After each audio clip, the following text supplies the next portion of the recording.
You know what we've done, gang? We've defied all the laws of nature. That's a...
You know what we've done, gang?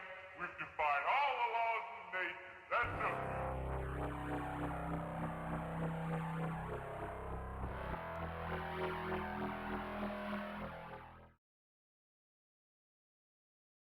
How are we doing out there tonight? We are here. It's MrSnidBitS and the TheFryGurl, actually. If you look up wrong way. Look up over there. You got TheFryGurl with us tonight. Mr. Fry Guy had to step away for the evening, work stuff. But go ahead and say hi, TheFryGurl. Hello, everybody. And we also have Captain Salty Dog on with us tonight, a special guest streamer who will be giving us his low and down on the movie Primer, as well as the other two films that we viewed this week. Go ahead and say hi, Captain. Ahoy, everybody. Nice. And of course, Captain and I will be multi-streaming, so you can actually watch us either individually or simultaneously. I'm pretty sure that as soon as we get a chance, we're going to put the multi-stream in the chat so that people can watch both simultaneously if they'd like. If you have a favorite, we don't want you to. Watch us both. Watch us both. Please do. So we got 3 movies under our belt again this week, and this time it was kind of a strange and bizarre horror fest slash mind mess, if you will, or, you know, a movie that'll screw with your head a bit. I'm going to go ahead and put the movies up here. Actually, I'll just go to the... Yeah, I'm going to put them up here because I put the wrong movies in for the other place this time. So we've got the movie Freaky. We got the movie You're Next. That's You Are Next. And then the movie Prime. Or Primer, not Primer. Not Prime. I watched it on Prime. That's what threw me off. So we've got these 3 movies that we're going to talk about this week. And as you can see, it's mostly horror with a sci-fi mind bender. Yeah. So why don't we start off like we always do with the new film, which is Freaky. And I'm going to have Chelsea, TheFryGurl, go ahead and give her low end down on this. So, we're talking about Freaky, right? Freaky, yeah, okay, yeah. So Freaky, the 2020 film, Vince Vaughn, and what is her name? I forgot her name. I will find her name. Millie Kessler. Thank you. No, wait, that's the name of the person, isn't it? Oh yes, that is the name of the character. That's right. The new actress. I didn't recognize her right away. I don't have IMDb on my tablet. Catherine Newton. Thank you, Catherine Newton. So you've got Catherine Newton and Vince Vaughn playing, essentially, it's Freaky Friday, but it's a horror film. And that's as much as I'm going to say. Chelsea, go ahead. I just wanted to present it to the crowd. I really enjoyed it. I kind of compared it to like a horror hot chick. That one movie with, what's his face? Where he swaps bodies with that young girl. Anyway, Rob Schneider. Yeah, that guy. I think I called him Dave Schneider earlier. That's his younger brother. I'm kidding. Go ahead. But it was good. It kind of went really hard at the beginning, and then it just got better throughout because I felt it was more like a comedy horror than like a straight up horror flick. That's fair. That's fair. Captain, what do you think? What was your just initial take on the film? We're not going to delve too deep. We have an hour to kill on one film, so we'll see where it goes. So just your initial take on the film. So the big thing for me on that particular movie was it was weird. I definitely get the I'm definitely gonna agree with the Rob Schneider take on it. The whole time I was watching it, it was just weird. I couldn't really get through the whole thing like consistently because I wasn't a fan. I'll put it that way. I wasn't a fan. It's nothing against Vince Vaughn. The new actress was she's pretty good and stuff like that. I think just it got overshadowed by the other movie I watched, which we're talking about later. You're Next, which I think I really enjoyed better. I don't know. I don't got anything good. I don't got anything bad to say about it. That's the best thing I could say. It was there like furniture. That's fair. That's fair. Fry Guy, thank you for the heads up on TheFryGurl being a little quiet. I am running only 2 sets of restocking towels at the moment. Be back and able to tune back in about 15 or 20 minutes. All right. Good to see you on your micro break. So yeah, your Fry Guy has been here, by the way. I know you can't see Chelsea, but he's here. Hi, Andy. But he said that you're coming across a little quiet, which is, I think, just the fact that your phone in itself is quiet, because Captain's coming through real loud and clear for me. And then, of course, I have full control over my own speaker or my own microphone. So it's this weird, is the microphone closest to your mouth? Is it as close to your mouth as you can get it? Yeah, it's a Bluetooth headset. I can plug plug my other ones back in though. No. That's not what I'm saying. I hear you just fine, but if I turn it up any more when Captain speaks, he's going to blow out everybody's speakers, and we don't want that. So it's this balance. So I'm aware of it. If we have to, I'll just repeat what you said if people want to hear, or we can have you repeat. It's no big deal. It's a technical issue. We're talking through 3 different homes through the internet. Get used to it. I can sit here and yell at you guys. I mean, that's optioned. I mean, if your neighbors don't care, we don't care. So go ahead. I'm kidding, of course. So yeah, where am I hearing that beeping from? I'm hearing it from somewhere. I'm willing to bet it's in my Discord. Willing to bet. Yep, there it is in the Discord. So yeah, you thought it was good and not good at the same time. Is that right, Captain? It was definitely let me put it this way. It's worth the watch, I think, but it wasn't my particular flavor of tea. It's definitely a new take on something that's different, like, right? So we've made the direct comparison of like that Rob Schneider movie, which, hate it or love it or hate it. It was good for what it was. And I think this is kind of in the similar crowd, is it's good for what it was. You have this young girl, who I've mistaken her name Millie Kistner for the main actress and stuff like that. She becomes a target of a serial killer, and and then they do the old flip flop switch flop, um, and then it just becomes kind of this weird, like, Freaky Friday. Right. Freaky Friday, It is. situation. So it's not anything new. It's not anything old. It's just again not my flavor of tea, which is fine. I think a lot of people like it. On it. It is. Yeah. So okay. I'm gonna jump in now.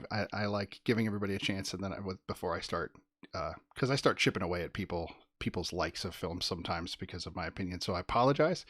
And before I go, I actually want to use this opportunity because I had an experience today that made me realize that I think I need to be more explicit about the fact that I'm stating my opinions in this show. I am stating only my opinions. I am not influenced by anybody else. I'm not trying to state fact in any way, shape, or form. And people do get, they can, not people that do, people can get fairly sensitive sometimes about what they love. And if I degrade on it real hard, they get kind of butthurt. And I respect that. But it's not going to stop me from doing it, I guess. So be aware that that's kind of my shtick and that I'm just blatant and real about movies. So this is week 3. I thought I'd just opinion, I suppose. I thought so too. And but at the same time, I know that my opinions can be fairly cutting because I cut right to it sometimes and just say bluntly how I feel. And I've actually made nerds cry. So I just want to, put it out there that if I'm going to make you cry about a movie, I'll warn you that we're going to talk about your movie, and then you maybe can avoid that episode. So, otherwise, know that there are movies I do like, but you're going to find that I'm fairly cynical. With that said, I thought Freaky got way worse as the film went on. I enjoyed the beginning. I loved seeing Vince Vaughn in that role. It was perfect. It was made for him. I've always wanted to see that from him and didn't even know it until I saw it. But the problem was, what's her name? What's the actress's name? It is Catherine Newton. Catherine, no offense, new to acting, solid psychopath for the entire film with no deviation, is so flat and left me bored with her character. Even Vince Vaughn as a psychopath would have had some notes. Like if it was just him the whole film, he would have had notes where you could feel like these different variations of how he was dealing with his situations. But with her, it was just stare and talk like this. I'm like, hire somebody with some range. I know that's rude, but it's just how I feel. And it's something I focused on through the whole film. I couldn't let go of it. It's pretty terrible, but it's true. I don't feel like I don't think it's a bad synopsis. Like when I first thing I was like, all right, what's the order of ones I'm gonna watch here? I was like, oh, because I hadn't watched Your Next and I hadn't watched Freaky, and I look at the trailers for both, and like Your Next, I was like, all right, I can watch that. That's cool. It's solid. It's awesome. And then I looked at the trailer for Freaky. I was like, I don't even know if I want to watch this one. I think I'll just look up a quick synopsis of it and be like, hey, whatever. Like I wasn't immediately sold on it, and then I had to do it, and I'm not better for it. Right, So right. Gaming Gark said Garky Gark. I'm gonna say that wrong, but says, haha, now I have to watch it even more just to see if I agree. And I appreciate that. That's awesome. And that's what I want. I want people to go and watch these movies or watch them ahead of time. We'll always announce what movies we're going to try to watch next week. This week, things got a little funky. Fry Guy stepping out, but that's okay. We'll figure out what movies we're going to watch next week before we end the show. And part of that is actually taking suggestions and whatnot from the chatters. In fact, Salty Dog's on the show today because he literally made a suggestion. We liked it. We watched it, and we're going to talk about it. I think we're going to have more time to talk about it than we think, but I don't want to degrade the movie too hard in front of Chelsea because she did enjoy it. But what we're going to go into without getting too harsh. No, I know, but what we're going to go into is I want to hear from you as to what the perks were and what you didn't like. And I think we should do the same. We should talk about what we did and didn't like. And if a movie has no positives, then you have to say it. You're like, nah, there was literally is a 1. There's nothing I could do about this. It's just, for me, it was a 1. And that's the whole point of the rating system we use. It's a 1 to 10, and as you might have heard in the previous show, Salty, it's not about the 10 being that it's a perfect film. There's no such thing. It's not even about 1 being that it's an imperfect film or trash. It's more of an opinion scale. Would you watch it 1,000 times and do you love it? It's a 10. Do you think that movie should have never been made? It's a 1. It's an opinion scale. And I think that's better than the way people look at stars, which is that they're fact. Like they see a 4-star film. Like, well, no, that's still a bunch of critics like me and Salty and everyone just saying what they think. So anyway, I digress. I think we should do both, good and bad. Yeah. So if I'm going to do that, I'll balance with some good because it made me laugh a lot. And I liked that. But I wanted more, I guess. I wanted more from the crew, I guess, from the writers. Somebody could have stepped it up in the writing department, maybe. But it did make me laugh. And I did think that the teenagers felt real. Although I'm not a teenager, so teenagers are probably laughing their asses off at me right now. But that's fine. TheFryGurl, what do you got? Give us some more about what you really liked about the film. What stood out to you? It was cheesy. It was a cheesy film, but I like that. Okay. I like those cheesy horror flicks that are just like over the top, ridiculous. I thought that the actress did a pretty good job when she was portraying the psycho, personally, but no, for sure. I mean, that's how it hit you, right? Like it hit you in a different way, and this is why it's art. Because if I look at a Picasso and you look at a Picasso, we're going to feel differently. Yeah, like that outfit change when she went to school the next day after turning into the psycho was like a big defining moment for her. It was, and I did see that coming. I was like, okay, maybe they're going to use this as a means for her to like come out as a more dominant person, confident person. And I was like, but she has to learn that from a serial killer. I don't know about all this. Don't worry. Honestly, of the movies we're going to talk about, the one that I'm going to thrash the ultimate is You're Next. I'm just going to put that out there right now. I'm going to thrash that movie and tear it at least in 10 different pieces. It's so Freaky after. That's gonna be me with Primer, so interesting, and I like that. So for me, Freaky, actually, I watched it first of all the films. Primer, I watched in 3 parts. I watched it before, in the middle of the 2, and then finished it after finishing You're Next. It was really weird why I did it that way, but the way I was watching it with work, it just happened that way. But I watched Freaky, and then I watched You're Next. And once I watched You're Next, I went, wow, Freaky that's a pretty good film. Like if I was to put them next to each other, Freaky's like an 8 compared to You're Next. But I'm reserving my Freaky. I'm reserving my Freaky actual rating for later because we're going to do the rating at the end. But I do have to say, comparing the movies together, which is interesting because we do watch 3 films every week, and it's starting to make me feel like maybe they have more to do with each other than we think because of our viewing experiences. I don't know. What do you guys think? I mean, mine progresses in a very particular order. I'm gonna have to agree. I'm gonna have to say that the one that I didn't like the most was probably Freaky. and it was because, and I don't know if it was biased. I hate watching trailers before I watch things for us here, but I had to make a decision. And the thing that I didn't like about Freaky was, again, it starts with a really strong premise, and then it kind of degrades for the last half. And I think that bitter taste was the bitter aftertaste that just stuck. And that was probably the reason maybe why I have like a lower rating for it. I can see why people like it. I can see, Right. again. I think it's a perfectly reasonable thing to say that, hey, it's a new take on the body swap. I love that. It's great. It's a great idea. It's a premise that hasn't been visited very often. Right. Vince Vaughn, brilliant guy. I don't see him very often. I can't remember the last movie I've seen him in. Great guy. Played the role. Agree. Definitely a good spot for him here. But the movie wasn't my cup of tea. And I know probably where you're going to be going with your next and why you're going to slam it, because we kind of had a little outside conversation. Hey, this reminds me of that Right. one movie, Behind the Mask, and there's things behind that. There's things I could pick apart that. But I think there are some redeeming qualities in that one, more so than Freaky. At least for me. Again, we're saying opinion pieces. At least for me, there's more redeeming qualities for that one.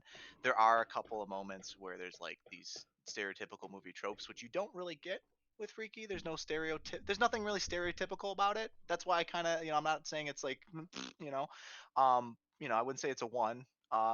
It's maybe just comes down to preference at that point. Um, Even my wife, who likes movies, like, even really bad ones, she's like, I don't know what I feel about this one. So, take it or leave it. But I mean, good premise, good plot, couple of good choices for characters, couple fall flats on a few other characters. I don't like I don't like, what's his name, Booker Strode.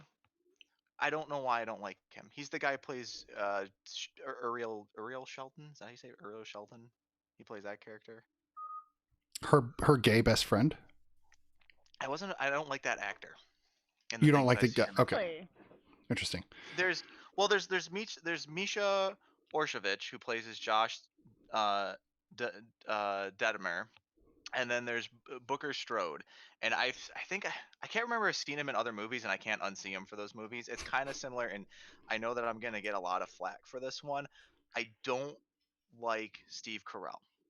I hate Steve Carell. I think he's a horrible person. I don't like him. People like him from The Office. I didn't like him in The Office. The only movie I've ever liked Steve Carell in is Dinner for Schmucks. I don't know why, but it's the only movie I don't see Steve Carell in. I don't see him as Steve Carell. You're not supposed to like him in The Office. No, it's not. No, I'm with you on that though. Like, I cannot stand Steve Carell. I hate Ricky Gervais. I hate Ricky Gervais for the right reasons in The Office. I hate Steve Carell because I hate Steve Carell in The Office. So it's not that you hate Michael. Mike. No, it's not that you hate. because okay. I've watched both. I've watched the UK and I've watched the American version. Just like IT Crowd, I've watched the UK and the American version, which is I go just watch the UK version. I'll watch the American version. Yeah, I wouldn't ever watch the American version. There's only one version of that. Yeah, exactly. But that's kind of my thought process as well. But I don't like Steve Carell, and there's nothing against him. I see why people like him, but like, again, if we take like the movies, what is it, Bruce Almighty, and I forget the counterpart with Evan Almighty. Evan Almighty, right? Which one's better, Steve Carell? Jim Carrey. Okay, wait. I'm gonna interject for just a moment. So my first experience of remembering Steve Carell was from Bruce Almighty, and I thought that was the funniest shit I've ever seen in my life. And he has become and stays one of my favorite actors to this day, mostly because the dude has wicked range. He can be a serious, very, very serious actor, and he can be funny as shit. And I understand why you don't like him. There are certain actors, and we're going to get into them, obviously, on this show, that rub me the wrong way. And they rub me the wrong way, and I will never care. You will never get me to bend. And I will die on the hill that Marky Mark is the dumbest actor in Hollywood. I will die on that hill, okay? That's a good hill to die on. But I'll stand in the trenches. You're nice. I got somebody in the trenches. I've literally been making this argument because I've been working video stores for years. This is literally the reason I wanted to do the show, is because this is what I used to do for a living. I used to stand behind a counter and talk about movies with customers, but I couldn't give my real opinions because I was selling movies. So now I get to give my real opinions behind the counter. but It do be tough. it is. do be tough. I worked at a video store for 5 years during from 2012, 2018, 2017, somewhere in there, where my boss was like, no, be honest with the customer. And I was like, really? He was like, no, if you think the movie sucks, tell them it sucks. And if they agree with your taste, I want you to lead them to the movies that you think are good that they'll buy. And I was like, dude. And I ran with that. So this is kind of that, but turned into a show. That aside, that hill aside, we're going to get back to that hill. Talking about Freaky, I get what they're doing. But I think that Blumhouse, hold on. We've got an interjection from the original Fry guy here. M.F.E.R. I don't know what the hell that even is. Our next lineup is AOD, Evil Dead, will be Four Brothers and Pain and Gain, and The Happening. 4 movies, you're saying. Okay, so you want me to hate the entire show next week? Is that what you're trying to do with all the Mark Wahlberg movies? Okay, I get you, Fry Guy. I get you. All right, I'm gonna figure out what actor you don't like, and we're gonna watch all of their movies. I'm kidding, of course. I can help you with that list. I'm kidding. He said no, 3 Marky Mark movies. No, and that's awesome. So yes, Evil Dead is absolutely. I'm sorry, Army of Darkness. We were supposed to review it this week, but Chelsea has never seen the Army of Darkness series, the Evil Dead series, and we want to give her an opportunity to actually watch those. That would be a great April Fool's lineup. I agree with you. But since she's never seen them, we want to give her the full opportunity to really see them. And so we weren't going to review a movie halfway through the series for her that's really messed up. So we pulled Army of Darkness. So I apologize to everybody that we will not be reviewing Army of Darkness tonight, but we will be reviewing Your Next in its place. And please, if you have other movie suggestions, hello, welcome. Thank you, Wix family. You guys made it. That's awesome. I didn't know if you guys were going to make it. That's really, really cool. These are some of my TikTok friends, some of my TikTok followers, and I follow them back. And they have shown me what it's like to have fun on TikTok and just enjoy myself and make cool videos. So if you haven't followed MrSnidBitS on TikTok, please go do that now. Shameless plug. I'm excited to have you here. That's really, really awesome. So we are talking movies, and if you're not into horror movies and you don't like spoilers and you don't like really, really direct opinions, I gotta get that out of the way as well. Then this might be something you need to worry about and mute. So just let everybody know. And I should show this. I do have this wonderful spoiler alert banner that I can put up if the crew here wants to spoil anything. We have done that, and we will do that if we really want to get into the weeds about certain movies. So when we get to Primer, I promise this banner will be up a lot. So the movies tonight are Freaky, You're Next, and Primer. And those are our films this evening. Of course, I'll drop the banners. Right in the middle of the Freaky review. I just looked this up. Mm-hmm. Just because Blumhouse reminded me, just to deviate slightly, You're good. before I forget, because I have terrible memory. Blumhouse worked on a couple ones that I think are really good movies, and I just realized this. Insidious, Mm-hmm. The Purge, Yep. Sinister, and then they produced this. Offense, but they ran out of let me put ideas. it this way.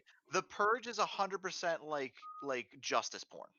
Okay, no doubts about it. That's what The Purge is, and it's a level from poor to rich and how it affects each one, the way that the series works. Right. Sinister, that's a good movie. I mean,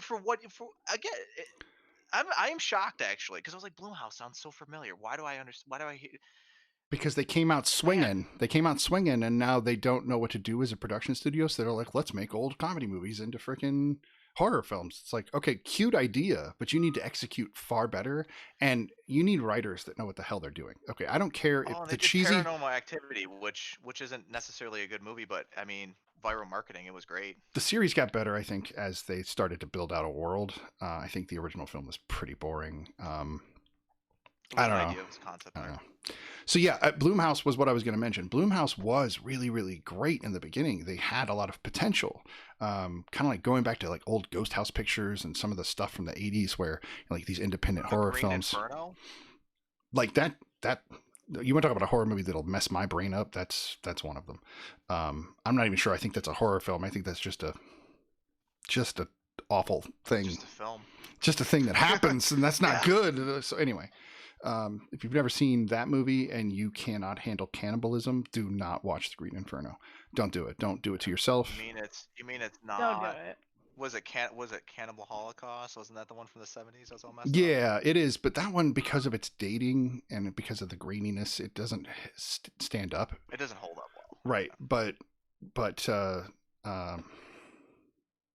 or this other one. Why is my brain not functioning tonight? The one we were just talking about is so real. Green Inferno. Green Inferno is so real, and it's set in now. It's not like you're not going to be like, oh, that happened to people in the no, it's set now. It's not good. Pretty bad stuff. Hey, it's Just Jessie. She just rated with 2 viewers. Thank you, Just Jessie. That's awesome. Oh wait, 2 viewers or 3? I cannot tell. It says 2, and then it says 3. Woo! Raid. You guys are amazing. Thank you so much for the raid. This is amazing. Which is kind of funky lately with the views. I noticed that. It's kind of funky all around. But whatever. It is what it is. Welcome. We are deep in the weeds about Freaky and whether or not we think it's a good movie or not a good movie. So be aware for some spoilage to some degree, Raiders. Because we are getting into that territory. We're past the initial, what do you think? And on into full critique at this point. So we were talking about Blumhouse pictures and how they've, in my opinion, and it sounds like Salty Dog's opinion to some degree, have kind of wavered. They started out really solid, and as a company have wavered a bit to this kind of stuff. What's up, Psycho? How you doing, dude? How are you doing? Oh, yeah, let me put the movies up, Jesse. Yeah, sorry. We are reviewing Freaky. We are reviewing You're Next, and we were reviewing Primer. So 2 horror films, which is right up Jesse's alley, and then 1 sci-fi mind twister, if you will. And podcast. What do you mean by podcast? I mean, sort of. I mean, not really. I guess we could podcast this. There'd be nothing wrong with doing that too, but those are usually done with a lot more production in mind and like with an end and commercials, and I am not into that. So anyway, let's go back to Chelsea for a minute and talk about Freaky and the parts you didn't like about Freaky. Oh, that's not real hydration, but I can pinpoint a part I don't like about Freaky. Okay, let's hear it. Like, I don't think it was a wonderful, fantastic film, but it wasn't a bad one either. Like, it was good. I will absolutely watch it again. Okay, so it deserves a second viewing, in your opinion. Yeah. But you took the movie very lightly, and you approached it from much more of a comedy side, right? Yeah, and I think that's because it has Woo! Vince Vaughn, who I see more as a comedy actor. Vince Vaughn, yes, absolutely. I totally agree. I'm sorry, we just got rated again. Seeing him portray like a teenage girl is just hilarious. That No. also might be because I was a teenage girl at one point. So So you're like, he did a good job. yeah. That's awesome. Thank you, Lady Crossheart, for the raid. That's really amazing. That's 2 raids in like 5 minutes. I've never had that before. That's really, really amazing. You guys are so awesome. Thank you for the raid. Right in the middle of a bunch of previews. We're right in the middle of a bunch of reviews about Freaky, the movie You're Next, and the movie Primer. We're going to get to the other 2 here in a little bit. We're right in the middle of giving some kind of the downside of Freaky. But if you don't want to have it ruined for you, be aware that we will put up this wonderful, simple little spoilers thing. So if you see this, it's a great time to go ahead and turn the volume down or mute the tab, if you will. I've learned that trick from Salty Dog. Thank you, sir. And give us the view still, of course, which would be awesome. But what about you, Salty? What did you think was a pretty negative side to the film, besides your general view in the beginning? Something specific that really stuck out to you? And I'll put up the spoiler alert so you have freedom. I'm trying to think of the specifics in this one. because it's so again, because like to me it seemed like a blur, because there's not a whole bunch of like things out that stood out to me as a whole. I guess the only thing I can think of that really, I'm going to be very general in this. I wish I could say specific on this one here, but I can't, because I kind of glazed over this movie, which is why I can't recommend it, because I just, whatever.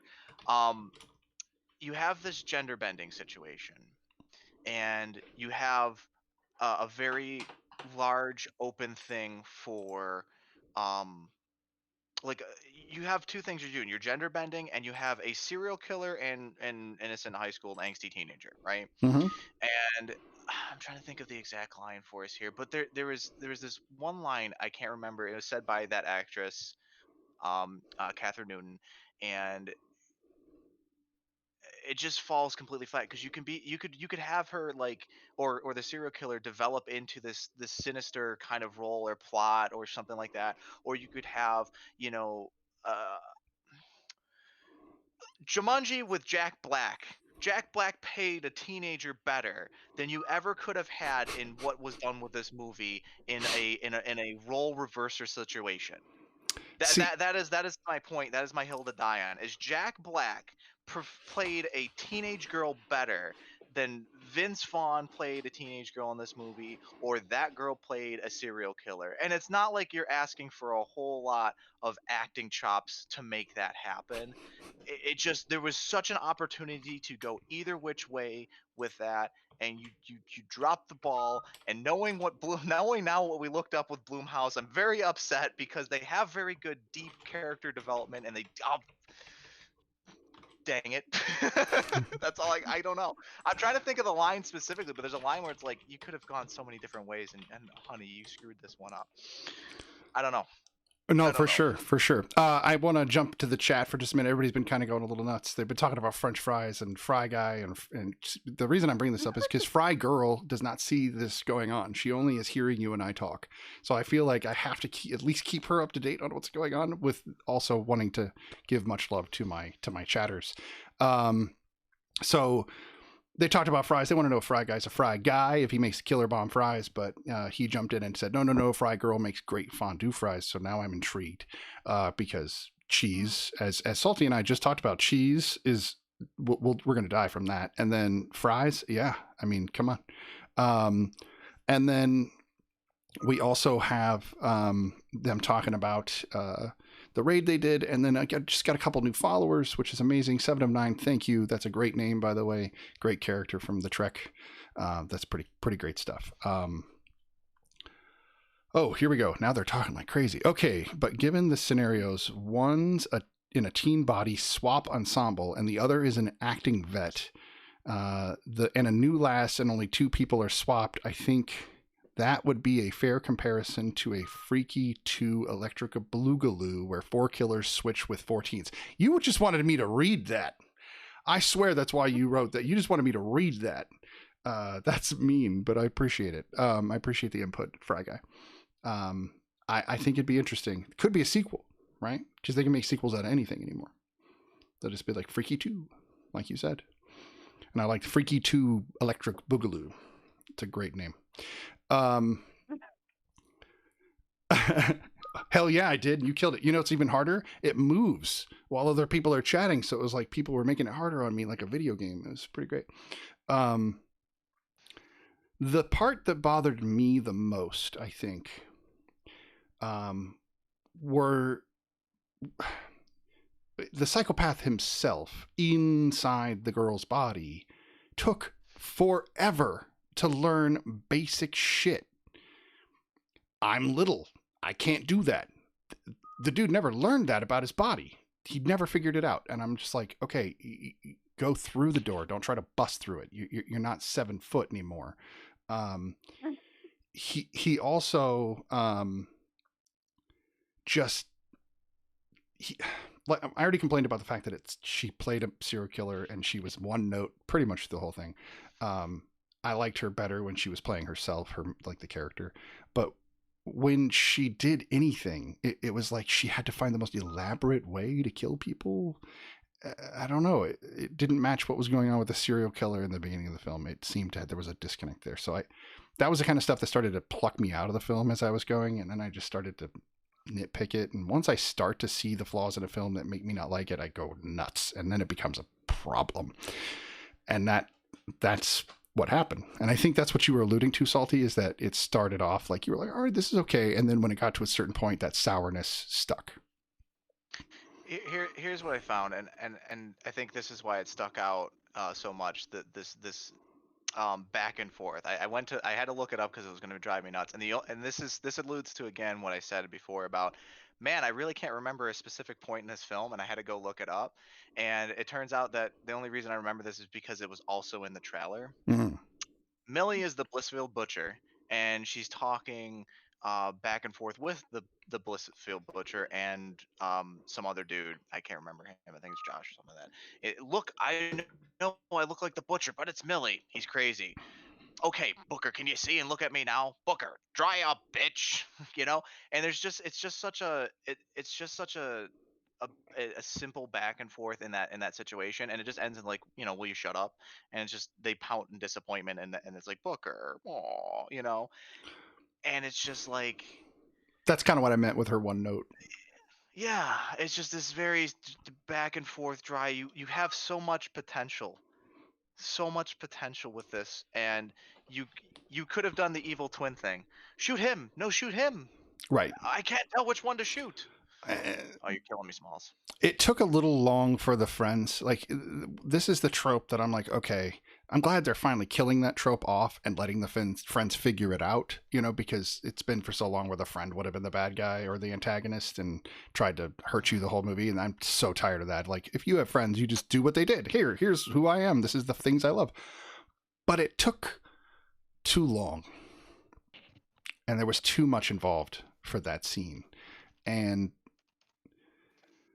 I don't know. This is where I'm going to start doing it again. I think from that scene on, I started having problems with the film. Everything up to that, the lead-in, which is usually my biggest problem with most movies, is the lead-in is what drives me nuts. And then movies start to pick up, and I'm like, oh, okay, I see where this is going. But this one was like, here's everything, and then didn't know where to go with it. It just was like, let's cookie cutter this thing, which is what most horror films get stuck doing. As a Buffalonian, we have a problem with this with the Buffalo Bills. They have a great, Buffalo Bill start, and then they screw it up at the end. So this movie's not a difference in disappointment for me. It was just like the Bills season, no big deal. I'm used to this disappointment. That's right. why I can't say it's a bad. I can't recommend it or not recommend it because we're a sports town with a drinking problem. I know this kind of pain. I've always been a Niners fan, West Coast and all, and so maybe that's why I need ups and downs, because their careers are all over the freaking place. Gradient. Right. I need some climaxes, some plateaus, a little bit of dullness, Now immediately you make me think Midnight Cowboy, you make me think Dustin Hoffman, you make me think, hey, I'm walking here, and then you make me think, does everybody know that was actually an ad-libbed line? Anyway. I do. I'm a pop culture like fountain. It's a problem.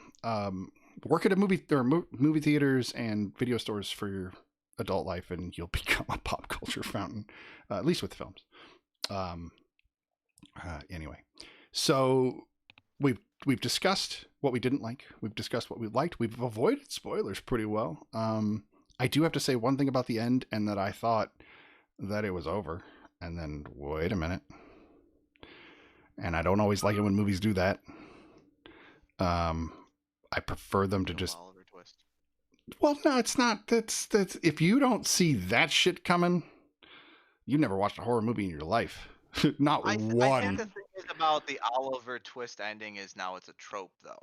Right. That's what I mean. Like, I saw it coming in the beginning. I was like, oh, they're gonna twist this. I'm like, okay. So, Chelsea, you were saying something. Oh no, I was just agreeing. Okay. Well, how dare you? Damn. I'm kidding, of course. Yeah. Okay. So why don't we've got a couple minutes here. Why don't we give a rating that we like, the 1 to 10 scale, and then a why. We don't have to do the why, but I always like to do the why. That's the whole point of the review, I think. Yeah. And since we started with you, Chelsea, why don't we start with you? Okay, so I will give this movie a 7, and I will definitely watch it again. It was just cheesy enough and appealed to my horror side as well. Nice, nice. A 7, a solid 7. It sounds like. Salty Dog, 1 to 10. What do you think? I mean, I was gonna give it a 5, but now that I know it's Bloomhouse, I'm gonna have to give it a 3. Go watch their other stuff. Go watch their other stuff. It's just so much better.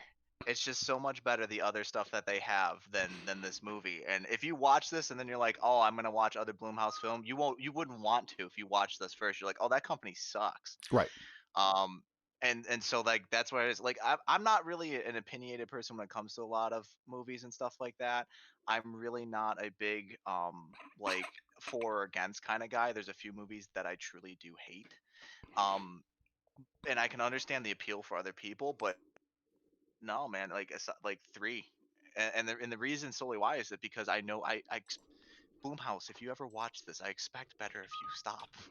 Um, and just so I can answer somebody in my chat, we are talking about 3 different movies. We are doing a multi-stream event. I'll actually throw the link here for you. Check it out. We are streaming MrSnidBitS over on his channel. If you're not following him, go over there and give him a follow, because this is his show. I just happen to be a guest today. You can see him in my top. That's either your right or my left. I don't know. Whatever you guys can see on your screen, you can see him in the corner there, opposite of me. And we're talking about 3 big movies today. If you throw the 3 big movies up in there, they can see it on your end. We're talking about Freaky right now with Vince Vaughn. We have Your There they Next. are. I can't remember specifically what that's from. And then we have Primer, which happens to be my specialty for sure. So you can see those there. But go on over to his channel, give him a follow, because he's the one running the show. For sure, it's a great time here at the captain's table. But yeah, back to my point. I can see why people would like it. Like, FryGurl's not wrong in liking the movie. Go rewatch it. I can see why people would like it, but again, not my cup of tea, and I'd give it a 3 because I know that they have better movies out there that I would recommend first. Such as Sinister. Sinister, Such as Sinister. That's a good horror movie. That's one of my favorites. It actually is one of the few as an adult that scared me. Not very many do, and that one got me.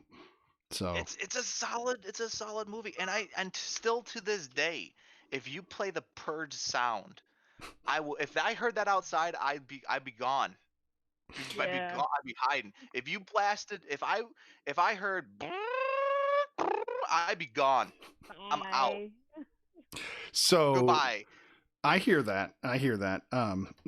That's a series of films that I would like to discuss because If Vince Vaughn knocks on my door, I'm gonna laugh.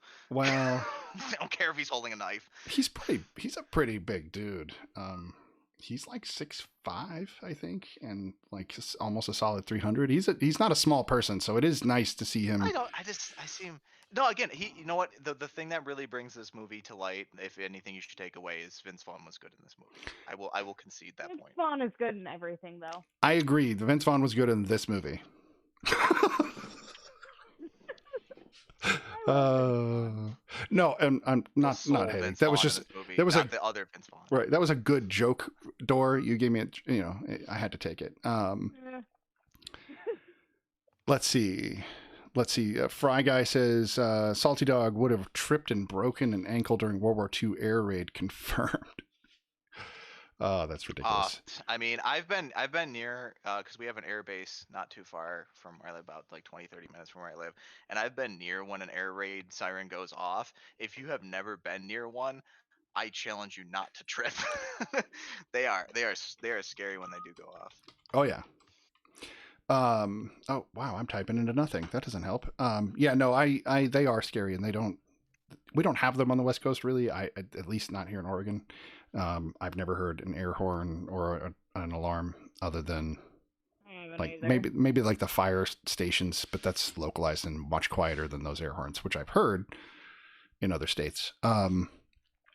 The Purge films are interesting to me, and we'll get into them at some point, but they're one of those film series, much like the Paranormal Activity series, that I think sucked in the beginning and got better as they went, because they started to find their footing. And I don't like origin stories half the time, and The Purge felt like a really lame origin story about a rich couple I didn't give a crap about. In fact, if they all died, I wouldn't have cared. I'd just been like, all right, that person broke in and killed all those people.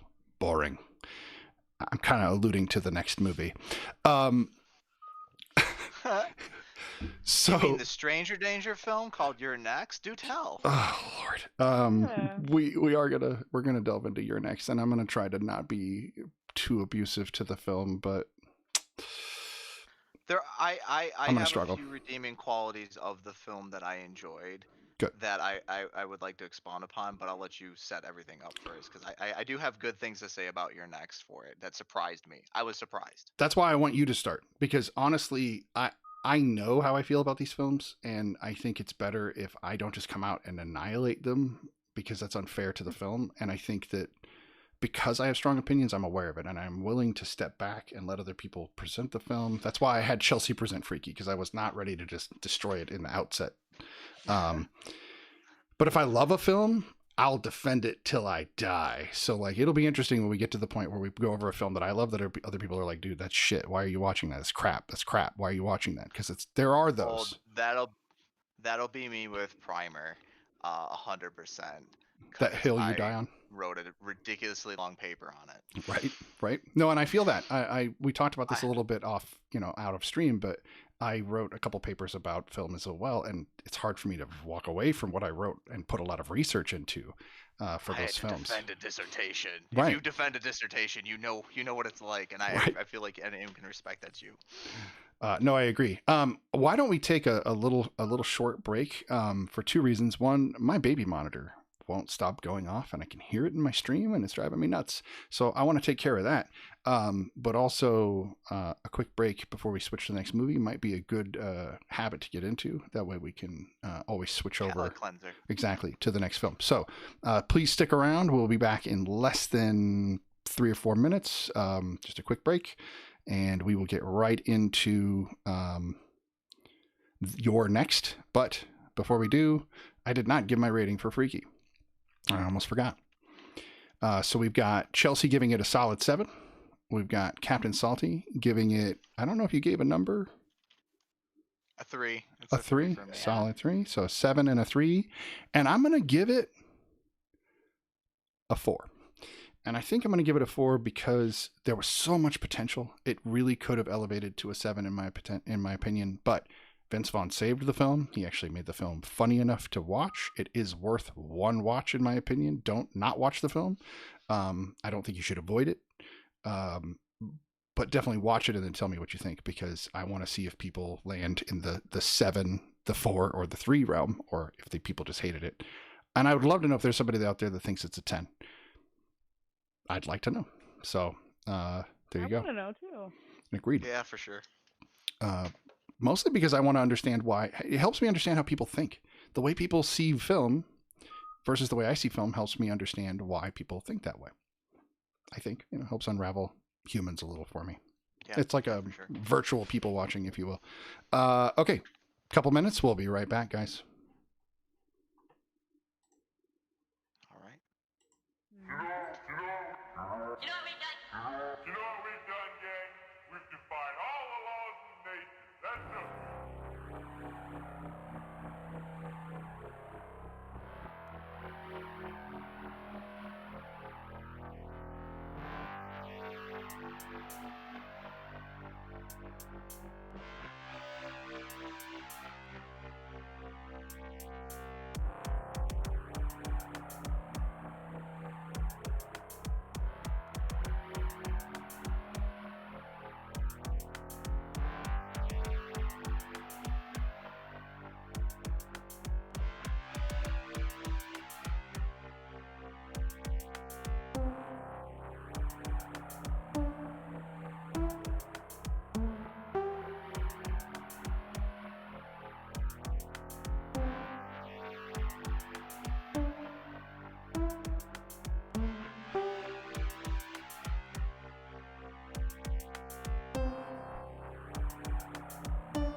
No, I think we're live. All right, we are live. There we go. Little technical difficulties, everybody. Appreciate your patience as we go. We are back for the next movie in our series. And let me pop up the movies here. We are reviewing Freaky, You're Next, and Primer. We've already rated Freaky and are moving on. Now we're going to get into this second horror film. Now, this was a movie suggested to me randomly by TheFryGurl, and I think it was a mistaken suggestion. Would you fill me in on that? Okay, go ahead. I thought it was a completely different horror movie. I can't remember which one I was thinking it was now, but happy accident for me because I enjoyed it. But you said, I think it was Ready or Not is what the one you thought it was? Yeah. Had you seen that one before? So Ed and I had gone to see Ready or Not in theaters. Okay.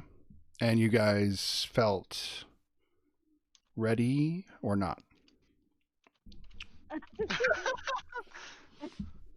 I will leave that for Ed to answer later. Okay. Well, I'm going to want your opinion. I mean, we can review on the fly. Those are just, don't ever, I think we'll just avoid ever giving our ratings. Okay. And he's here. So he said he liked it. Okay. We can avoid giving our ratings and like in-depth reviews. Like if we want to get into the weeds. Freaky was a little hard to get into the weeds because, well, none of us really wanted to. But the reeds were already plucked and they were spraying some Raid on the lawn. I felt more like it was a cattail and I got it in my mouth and it exploded and I just didn't want to deal with it. You know, like that's how I felt. I was just like, get this out of here, man. I'm so sorry. They're nice to look at, but not to eat. Right? You mean the vegan corn dogs? Yeah, they're vegan corn dogs. That's the stuff. No. So this was supposed to be Ready or Not, but what's interesting is that I had already also seen that film, and so has Bats McSkelly. And how about you, Salty? Have you seen Ready or Not? I cannot say that I have, actually. I have not seen Ready or Not. I will actually make that a suggestion. I do believe you would enjoy Ready or Not. Okay. Well, yeah, it's going to be really weird because when I say, hey, what I've watched and what I haven't watched, the realm of what I haven't watched and what more people know about is probably like super scary. Like, for instance, I'm going to say this, I'm going to throw it into the wind. Until about 2 years ago, I'd never seen Star Wars. That's okay. Like any of them. That's okay. What's weird is you're talking to the Star Wars guy, but we'll talk about that in a minute. Go ahead. I got nothing bad to say about it. Well, I mean, I had the most opinion. Ironically enough, even though I know the most about Primer, that's a given. For the movies that I did not watch, which are these two movies, I have a lot of opinion on Your Next, which might surprise you in comparison for like the things here. I liked Your Next more than I liked Freaky. I haven't alluded to that, but I liked it for the same reasons that I enjoy Primer. And that's going to sound weird, but I'll explain, and it'll make more sense when we talk about Primer. So the thing that I liked about Your Next, and this is just a general thing, there's not really any spoilers to this, is how I'd say 90% of the time the characters reacted to the violence. The first scene, and if you want to throw up a spoiler, you can real quick because I'm just going to deviate just slightly here. I am going to put spoiler territory. Mute us if you don't want to spoil. Spoiler territory just for a second. The first scene where the I'll call him the hippy dippy kind of hipster dude takes a crossbow bolt to the face and no one knows or notices because they're too busy bitching and bickering at the dinner table is the most realistic scene I think I've ever seen in horror cinema, because everyone's too busy bitching at each other to realize someone just took a crossbow bolt to the face. When I won't get into the rest of these, we'll get into that later. When the rest of the kills throughout this movie occur, I think they were mostly, like I said, 90%, because there's a couple of them like, dude, come on, horror movie trope. Right. They were legitimate reactions to what occurred, and I was like, wow. Piano wire. Say no more. No, yeah, Um, no, I have to agree that of all the things, and if we're going to talk about the good thing in the film, and this is a weird the good thing, characterization. the weird good thing is that this movie made me feel icky. This made me feel like real death, not horror death. Yeah, In it the wasn't dramatized. It was just like in the that's beginning, I think it started to just sort of lose that at the end, but yeah. in the No, I agree beginning, with the that. way the mom reacts to everything, was like, I'm a parent, and that does not ride well the same anymore. And once you have a kid, any parent stuff, like I love the movie Scream, but at the beginning is not the same for me anymore. I watch it and go, that's my baby, is what my brain wants to say. And then I freak out.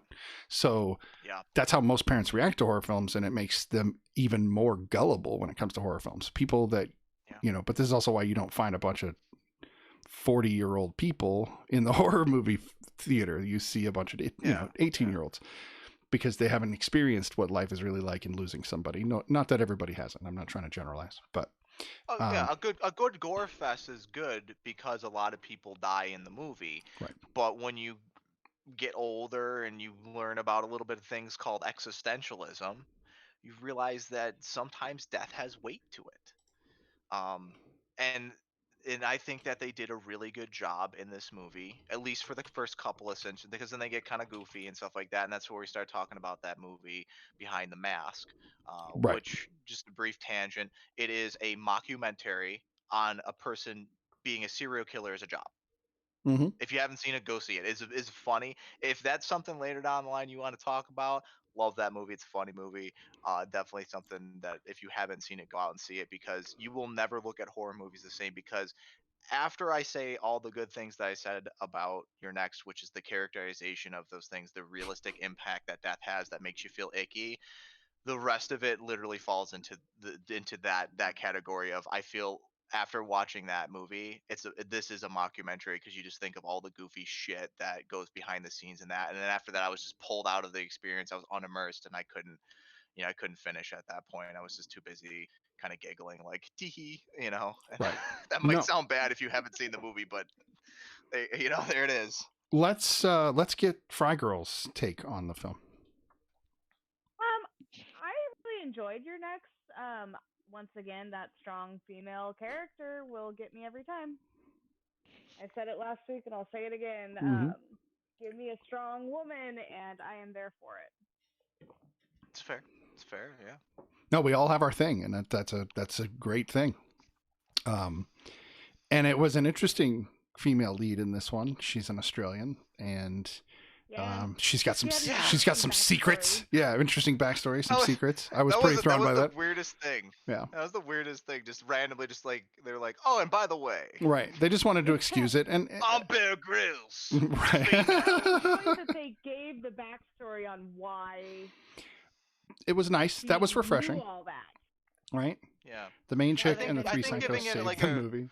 I think giving it like a rewatch, like rewatching this movie and knowing the subtleness behind why she knows what she is, I think that'd be fun. I've already given it away that I'd probably say, hey, rewatch this movie. It's a good one. But, hey. So on that note, so my wife occasionally spoils flicks for me, and I'm big on no spoilers until I've seen it. And this is why I made the spoiler thing, because I really don't want to spoil movies for people that don't enjoy that. I know friends of mine that love spoilers, and they actually feel like the movie's better Agreed. going in. Fry guy. And that's Agree. the way that it is. So if you do like spoilers and you want them ahead of time, watch this show. We'll spoil the crap out of movies for you. But that if you don't, we're going to put up the spoiler warning for those people that are like me, who really are. Once I have it spoiled, it's not the same. It's just not. It doesn't feel the same to me, and that's just my experience. But this goes back to something Salty said at the beginning of the show.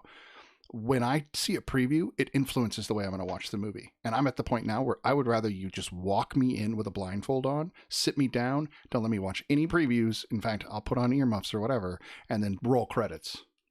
I don't care. Just put it on. Because then I get to experience the movie genuinely with no pretext.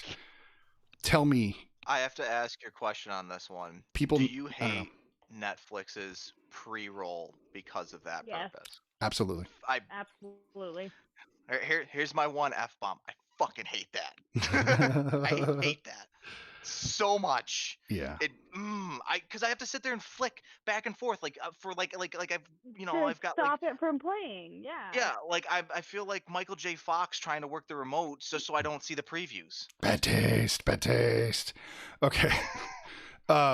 Sorry, Michael J. Fox, I love you. Sorry. Yeah. He's not doing so hot, and I know he's one of the first people to joke about it. But aside. Sorry. Yeah. The thing is, there's a hack. You guys can turn that off. It doesn't work on the Fire Stick. It makes me angry. I thought it was a Netflix. I know setting. what you're talking about. I know what you're talking about, but it doesn't work on the Fire Stick. I thought it was a Netflix setting. Anyway. I hate previews. I used to love previews. I used to want to actually be the guy that made previews. I wanted to be like, give me the movie, give me the music, and I'll cut it together. And I tried to do the movie voice, and I probably could work on that, but it's deep enough. I could probably get there. But in a world where one man, one can, Chef Boyardee. I like the whole skit that was from, I forgot the comedian's name, but he does the whole Arnold Schwarzenegger, saves the taco cart shtick. Have you guys heard that one? Literally, if you type that into Google, I guarantee this comedy sketch will come up. But very funny stuff. It's probably 15 years ago. But I'll try to find the name of it, give it to you guys. But it reminds me of that. But previews have always been something I thought was so cool.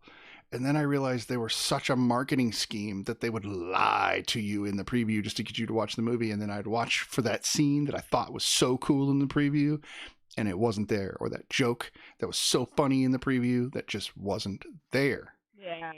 You know who did it very well? There are two things for that are very well done.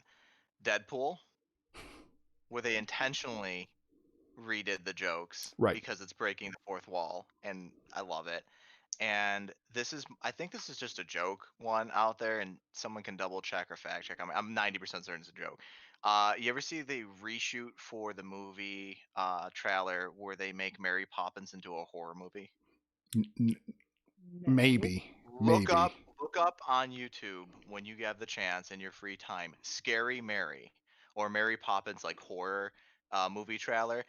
They reshoot it with scary music and stuff like that, and they do all these scenes, and it basically turns her into this witch serial killer that's kidnapping children. It is the funniest thing ever. I need to see that. 100%. Go do it. I need that to be a movie. Didn't they just make that? Didn't they just remake Mary Poppins in there? I'm kidding, of course. They could. I mean, we're reboot it. What's the new Animaniacs, by the way? If you haven't seen this, why don't we get Blumhouse to reboot it? They're doing that now with all their movies. Oh no. You know what? Yeah. You know what? Get the. Why sure. not? Why not? As long as it's not touched by the people who do The Conjuring. Who does that? Too many people do that. Too many people don't do those movies. Don't do those movies. Don't give it to them. I'll trust Blumhouse. I give them a shot. This is one out of many. Right. Okay. So I'm gonna put up a fun little guy that I've got that I've been wanting to show people for a long time. This is an actual stuffed animal of a zombie virus, which I think is the greatest thing, and it looks accurate to me. I think it looks pretty accurate, but I have these weird things I've collected over the years for, I don't know, bizarre reasons, because I'm weird, and I think they'll be great for streaming. So maybe I'll find ways to incorporate these oddballs that I have around, like my Einstein back there. Oh, I can't even point to my own stuff. My Einstein, whose nose I'm about to pick. Yeah, that's right. Anyway, Einstein, smart guy. Don't know if you watched movies. Not relevant. You're next. I feel like. What'd you say? You feel like what? I feel like you would have. I mean, you would hope. You would hope anybody who was like, oh, moving pictures, at the time would want to do it. Same with cars. I think of the technology now, and then when cars came out, I'm like, oh, dude, this has got to be what it was like when cars came out, but it's like phones, and now it's like in your hand. I'm told by my chat, Just Jessie, she popped over here to say hi through the multi-stream, and she said that I think it's a fan-made video, the Mary Poppins one. So there you go, confirmation. It's good enough for me. Nice. Exactly. And fan made can be great. They really can. They can be absolutely fantastic. Or they can Fan be, made or they Power can be Rangers shit. trailer. Oh my god. The like Darth Vader versus Batman stuff was always really good, and all Oh that kind yeah, of that's stuff. good stuff. Love that kind of stuff. You could almost have remember Troopers? The Star Oh, you of all people have to know Troopers. oh, thanks. For two reasons. One, I'm old. We're gonna get that out of the way, and then two, I'm a Star Wars I know nut. I'm a about Star it. Wars nut. Yeah. No, I know, and a lot of, but you're also, you're an internet You're not internet. I'm savvy. exactly. I know things. But I remember, mushroom. I remember very, very early internet. Snake. Badger, Yeah. badger. Oh my god, the original Flash videos, which R.I.P. Adobe Flash. Sorry. And then, Star soon. Wars Kid. I remember Star Wars Kid, and I was one of those people that laughed and then went, "Oh, that poor guy." So I feel really bad for what Oh my happened to him. God. He became really popular and famous, made lots of money though, so I don't think we should feel too bad. Not if I at remember first. At correctly. first, it was bad, and then the backlash Yeah, stopped, first it and was then bad, yeah. But I would hate to be the person that tried to have fun with something on a. I literally am right here for people to make fun of whenever they want to, and I know how scary that is. And he put himself out there, and the first trolls of the internet went First ape shit on iterations of the him. internet. Oh my god. Those were I'm a guy who wears a pirate hat. right. So Those guys were like the epic, those were the trolls in which the trolls today stand on the shoulders of. Right. Those were the trolls. They set the patterns for everything. Wild West. It really was. Oh man, that is a perfect way to no- describe it. There was no SJW situation kind of stuff. There was nothing like that out there. There was no countercultural clash of like this stuff. That was you know, It was a no man's land. supported. Right. It Yeah. was a no man's land. You people did awful, said awful. People died because of the early internet because there was nobody trying to stop people from being bullied or anything. It was a nasty place compared to the internet I mean, nowadays. I learned a lot of things about my mom in Xbox Live chat rooms. I'll tell you that much. And I learned about her from people that were half my age. I didn't understand that. We're gonna digress. And now with the internet age, you can see what they're gonna do. Now your grandma's in Call of Duty kicking your ass. It's very different. Oh yeah. So I'm gonna digress hard for just a minute. I would like to see if Chelsea has any things besides the strong female lead, which we very noted, found great or that stuck out really great in your next. That beginning scene at the very, very start, like the first death scenes, I thought was pretty neat how they did that. Okay. What about you, Salty? And just Oh, sorry. Go ahead. I was just gonna say, like, all the death scenes I thought were pretty interesting and like not ones that you've seen like a whole lot. Especially the ones right at the very end there.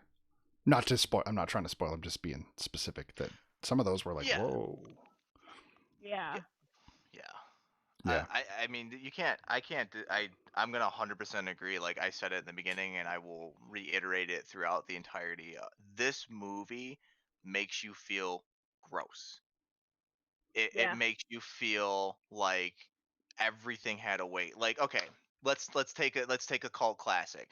You got Jason Voorhees, you got Mike Myers, you got Texas Chainsaw Massacre, right? Mm-hmm. Excluding one kill on that thing.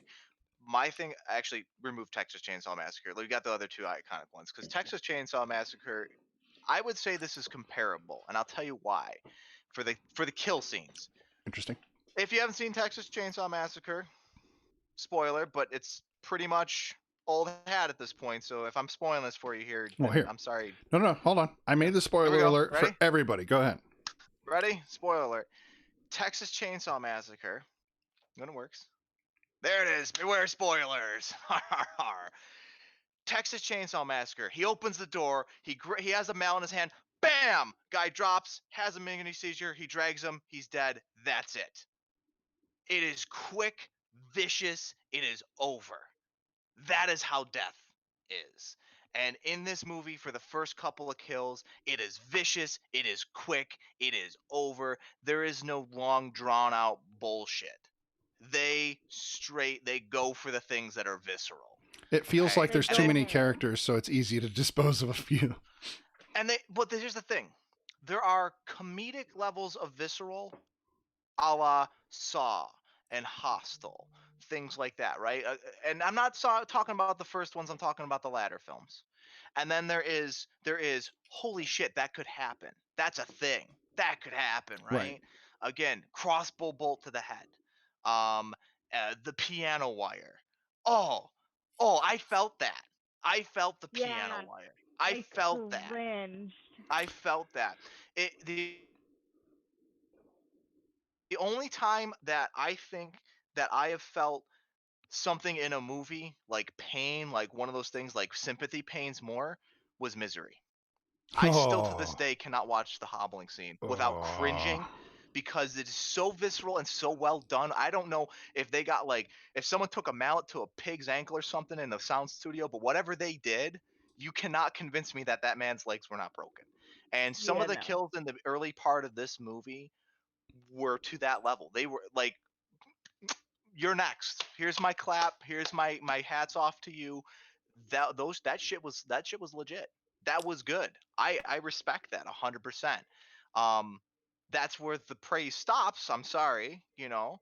Um, um, but I mean, legit, because there were some things that they shoehorned in there. Um, and there was a couple things in there that were very cliche and stuff like that, which kind of took it away, which isn't why it's a solid 10, out of 10. But the death scenes, the reactions, the visceral feeling that I felt, I'm immersed. You got me. I'm there. Bada bing. Moi. I've said my piece. I'm done. Okay. Mic drop. I'm gonna drop the spoilers now. Because what I'm gonna say. First, let me try to find something redeeming, and then I'm gonna back that right into what I didn't like. Besides most of it. I mean, we talked about it. Like I said, there's that other movie ruined it. So it, for me, as I watched through the movie and I got to the end of the film, I then had to ask myself, and this is my biggest gripe about the film: what the fuck did the beginning of the movie have to do with any of the movie? So at the end, they tell you why they did that. Did I just miss that in dialogue or something? I think you did. At the end, it kind of explains like why that beginning scene happened. Wow, I was tapped out during this movie. It took me a minute to figure it out. There's one thing for exposition that explains the beginning scene, and it is the song played on what you all might know 8-track players. We in the 90s knew as 8 CD players, right? The multi CD, right? That's legitimately it was a 90s version of an 8-track. Yes, It was a Fred. multi CD player. Okay, the couple. They draw the couple back when the lady goes to the house and she hears the CD and stuff like that, and you're like, oh, they're not going to get help from this couple and stuff like that. But I agree to a certain extent is that it does. If you don't have that small expositional context, you're 100% correct. It doesn't make sense otherwise. Like it's out. If you didn't have it, it wouldn't. I mean, you could have left that scene out and it wouldn't have changed It wouldn't anything. have in plot. taken away, but I thought it was a nice little So bug. for me, most of the time when they make movies and they have those pre-credit scenes or pre-title scenes or what do they call them? Cold opens. Okay, so a cold open like in a Scream. movie, right? On most movies these days do cold opens. TV shows don't survive without them, because it's what draws your audience in. So as a cold open, it's a solid cold open. I liked it. It was very simple, and what was really interesting to me more than anything were the two people looked like average ass persons. Like they just looked like people. They weren't pretty. They weren't. The dude was kind of a dude, and the chick was like, there was nothing Hollywood about them. They were just people. And then you see a lot of gore and blood, but you don't. It's I don't know. I really did. I think it was well crafted. If they could have crafted the rest of the film in that way, I probably would have been really happy. But I can't feel bad for rich people. I struggle with that. Whenever they make rich people the like victim in the movie, I struggle with whether I give a crap about the victims. You want me to care about your protagonist? Make them a disabled veteran who's struggling with money, and I'm gonna care about everything they do. But they don't do that. That's not how Hollywood rolls. So no, they had to make rich people I didn't care about any of them. I think that, and here's the thing, maybe a counterpoint to your ideology is you don't like the original The Purge, Right. which I understand because it sets the world, but it doesn't do much for the rest of it. Perfect saying. That's exactly right. But later, well, I mean, there's a lot of movies that do that in these series. Like The Purge is a good one. There's a few Conjuring movies and things like that. They set the world and they don't really do much for it. But the later one, for The Purge to work, is you need all three sections together to kind of paint the picture as the whole, especially for a world like the Pearl. So The Purge, the thing that they do right is you have middle class in the first movie for this world. You have poor for the second movie. He's trying to defend his world, and then you have the elites, like the 1%, like the actual rich people. Right. Because arguably, the middle class in the first movie, they are rich, right? They're what rich people think in our time, in our world, think they are. And then you have in the third movie the elites, who are the actual like rich. And the dichotomy, I think, is what makes the movies worth it.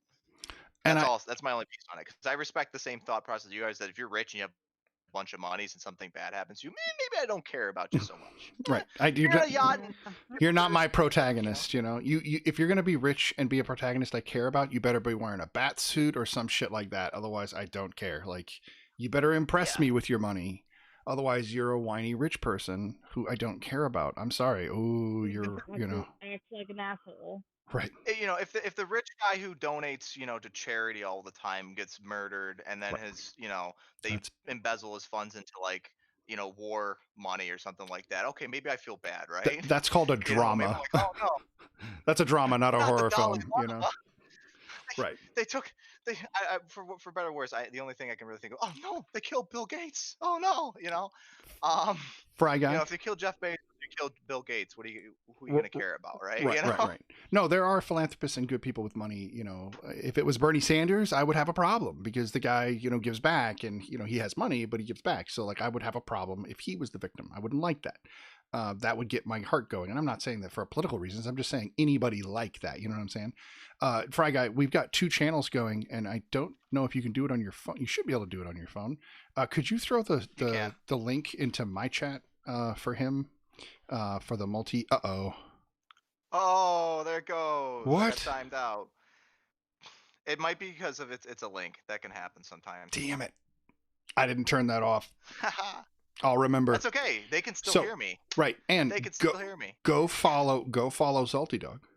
Right. And then you can get it in his chat when he links it. And then there's both of our streams are running at the same time currently through the multi stream. And which is really cool. And then I just threw this in the Discord for you here, because you should be able to do it without getting banned from your own channel. Good point. There you go. Do that. All right. But yeah, we are doing a multi-stream today, and I'll take a second as well. People who are in my chat, if you haven't followed MrSnidBitS, you can see him here in this corner of my screen. Give him a follow as well. This show does not run without him. I'm just a guest. He is the star, and Morton here is our silent protagonist. So Lancer says hi. Hello. It's good to see you.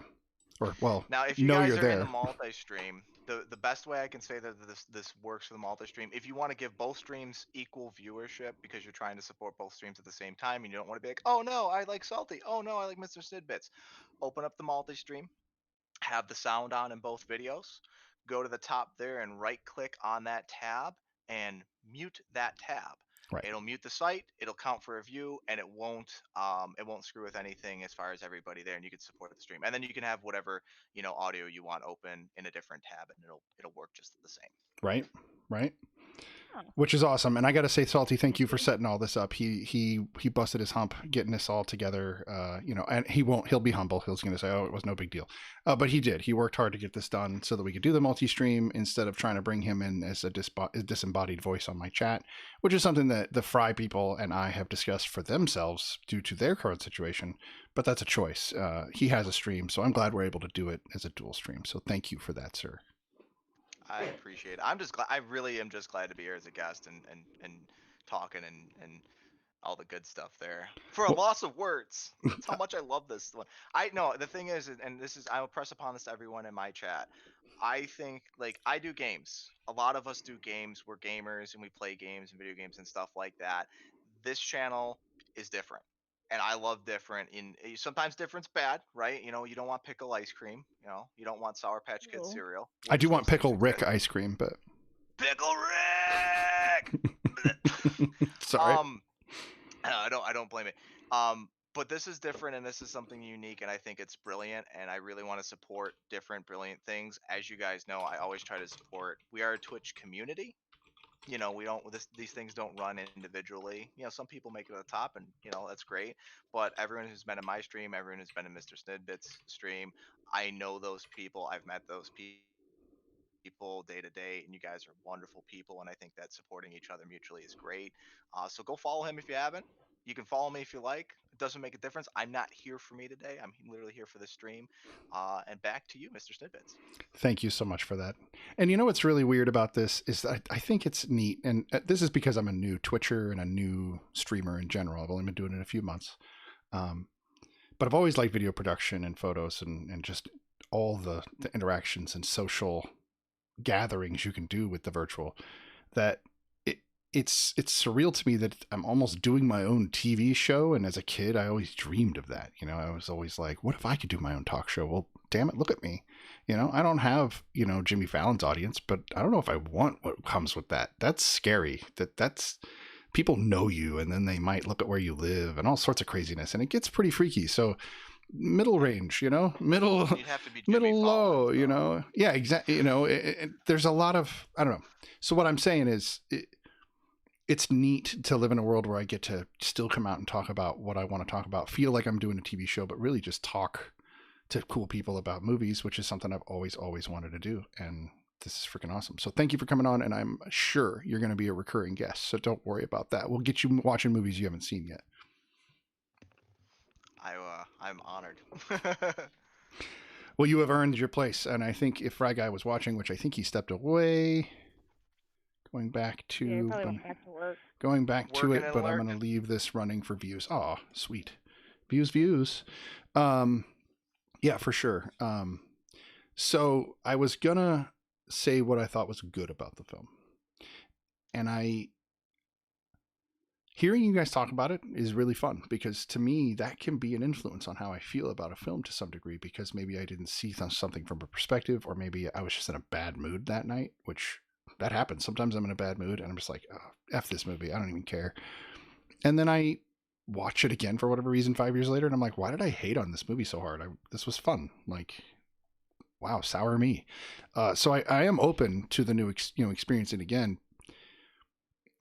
But I think I had the opposite reaction you guys did. When I got that disgusted feeling, I literally just was like, I don't want to feel this anymore. Fuck this movie. And then I hated it for the rest of the time. Oh. I can respect that. Like I said, it's Yeah. very visceral. Well, that could be very personal. I don't mean to go off on rails, but I just passed the 2-year anniversary of my dad's birthday, if that makes any sense. So he died 2 years ago, and it was his birthday 3 days ago. And so I watched this like the night after that. And of course, it's been a hard week. Whenever the death anniversaries come up, it's hard. So, and then I watched the mom screaming, about her kids. And I'm putting these things together in my head. And I'm like, oh, shit. And it could have just been my immediate reaction to be like, this movie's stupid and I hate it. And that's possible. I still think I have gripes about it, but I think that I'm going to give you guys the fair shake that that's possible. So I mean, I think again, you should give it another shot if you can. I this movie is one where I think you could definitely. Lancer sends hugs through the chat. He says I appreciate that. Hugs. My thing is I can totally respect that. Like I said, I do not have kids. We're not having kids. That's not on the table. But I can imagine losing a loved one, like my wife. I love my wife. If I lost her, I'd be, absolutely miserable. Right. And if I had kids or if something like that were to happen, like empathetic, like as a person, I would be devastated. And I think because of the visceralness in this movie, that can rub the wrong way. 100%. 100%. I here's the thing. I think that's what makes it brilliant, because I am immersed and I am sucked in, and I'm like, ah, my God, no, that's awful, right? Um, but afterwards I can separate myself from it and go, okay, it was a movie and I watched it. But if you are in that thing, this is not a movie to watch in a bad mood. It's not. It's No, respectable.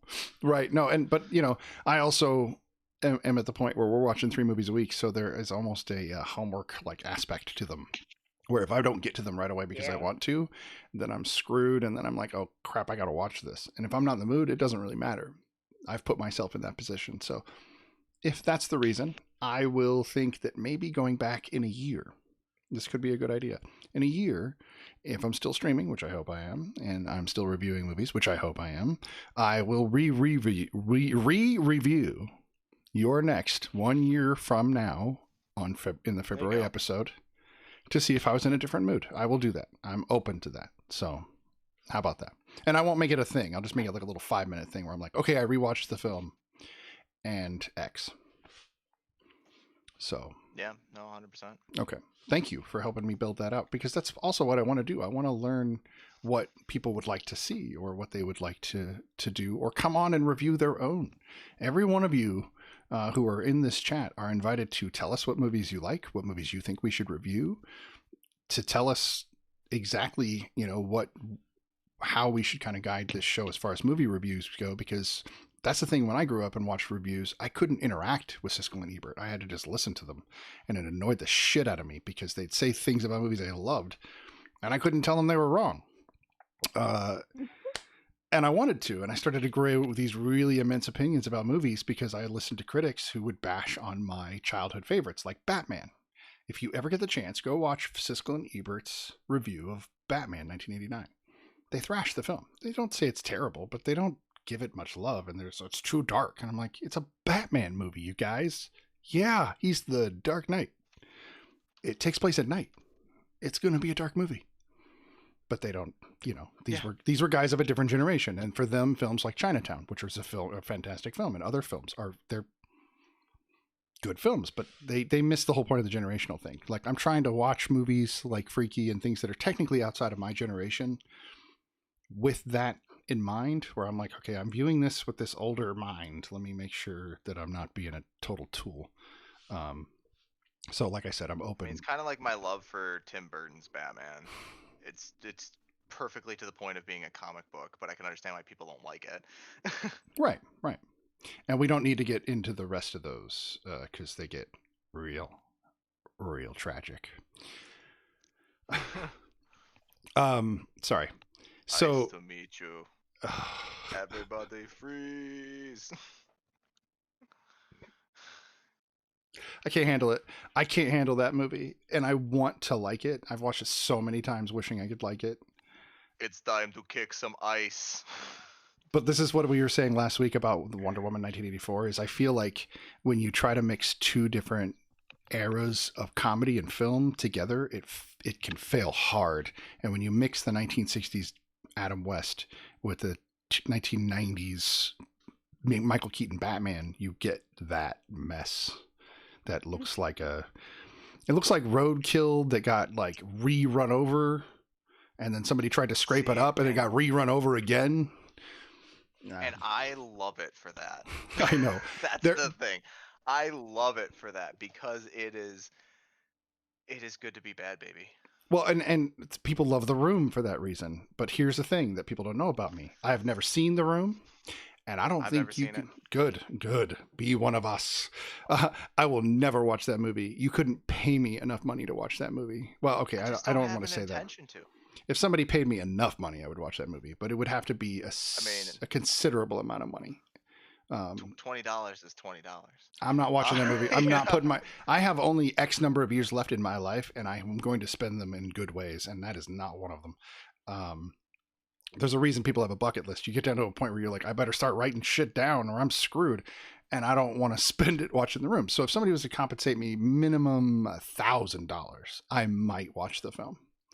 because that can make a giant chunk in my life. It can make a difference, but it would have to be at least that much. And I'm not telling people to pay me to watch the movie. That's not my goal. What I'm saying is it would have to be substantial.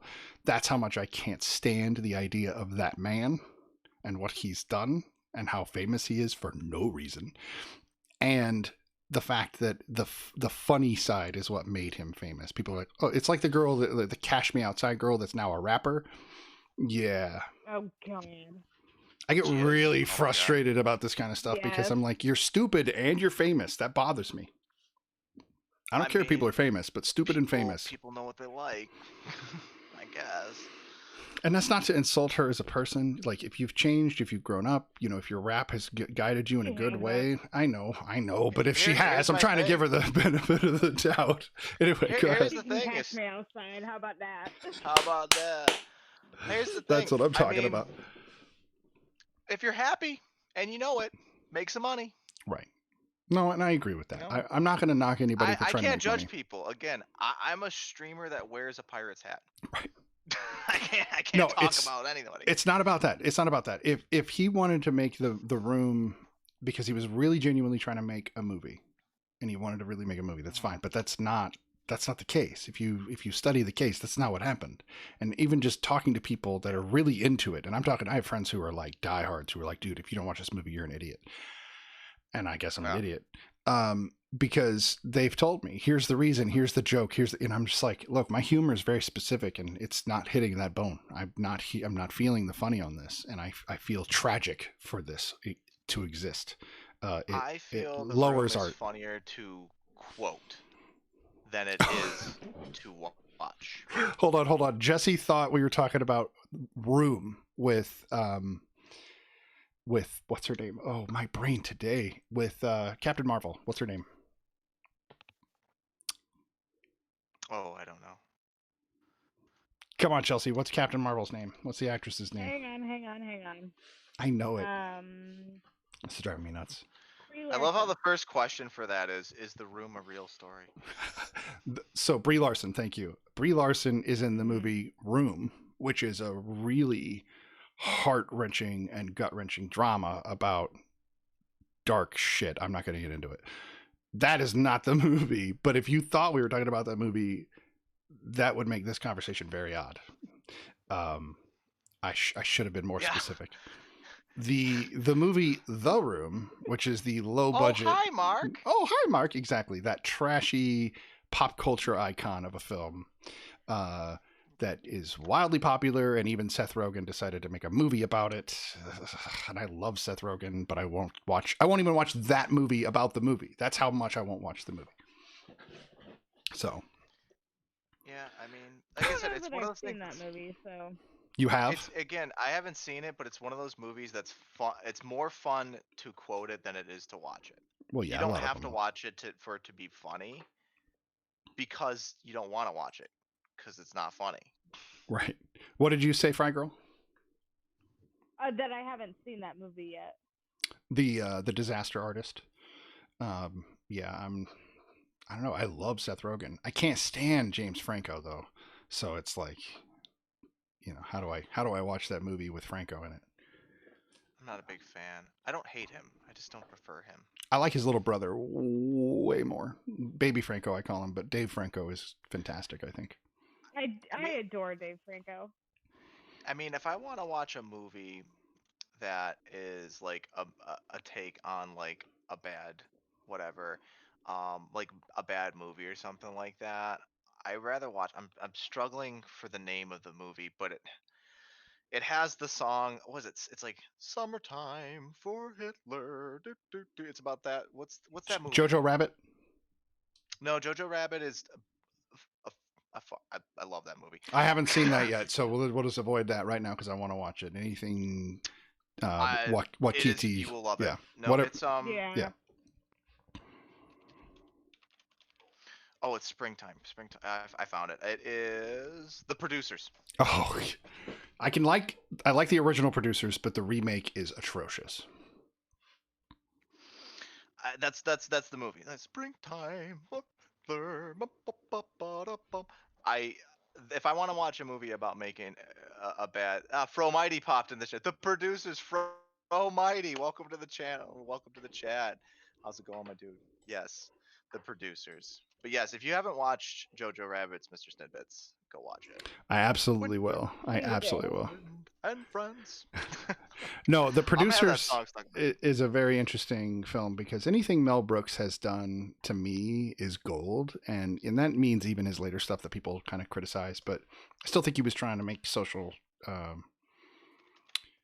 commentary, because that's, if you watch his films are direct social commentary with jokes, and it's, people don't realize it. They're just like, oh, it's slapstick. I'm like, no, he's saying stuff and you're missing it, obviously. Even with Spaceballs, he was literally mocking Hollywood the entire film. That's what that film is. He's just telling Hollywood they suck and doing it in a fun way. Oh, am I not sitting up straight? I sorry, Ed, I should sit up straight. I'll do that. I apologize. Thank you for the posture check. It reminded me to sit up straight too. I do have a bad back, so it's a good thing that I don't sit like a weirdo. So, plus I have my little ticket stubs down there, which I'm really happy about. So whenever you redeem channel points, they're ticket stubs, which is, part of the movie theme, but also, the wild. It's just a bubble. Well, what do you want it to be? Maybe I can draw you up a little something. Tell me what you want. We'll talk. Okay. We'll talk. Yeah. Get some wind in our sails. A sail. Ooh, we could do wind. I digress.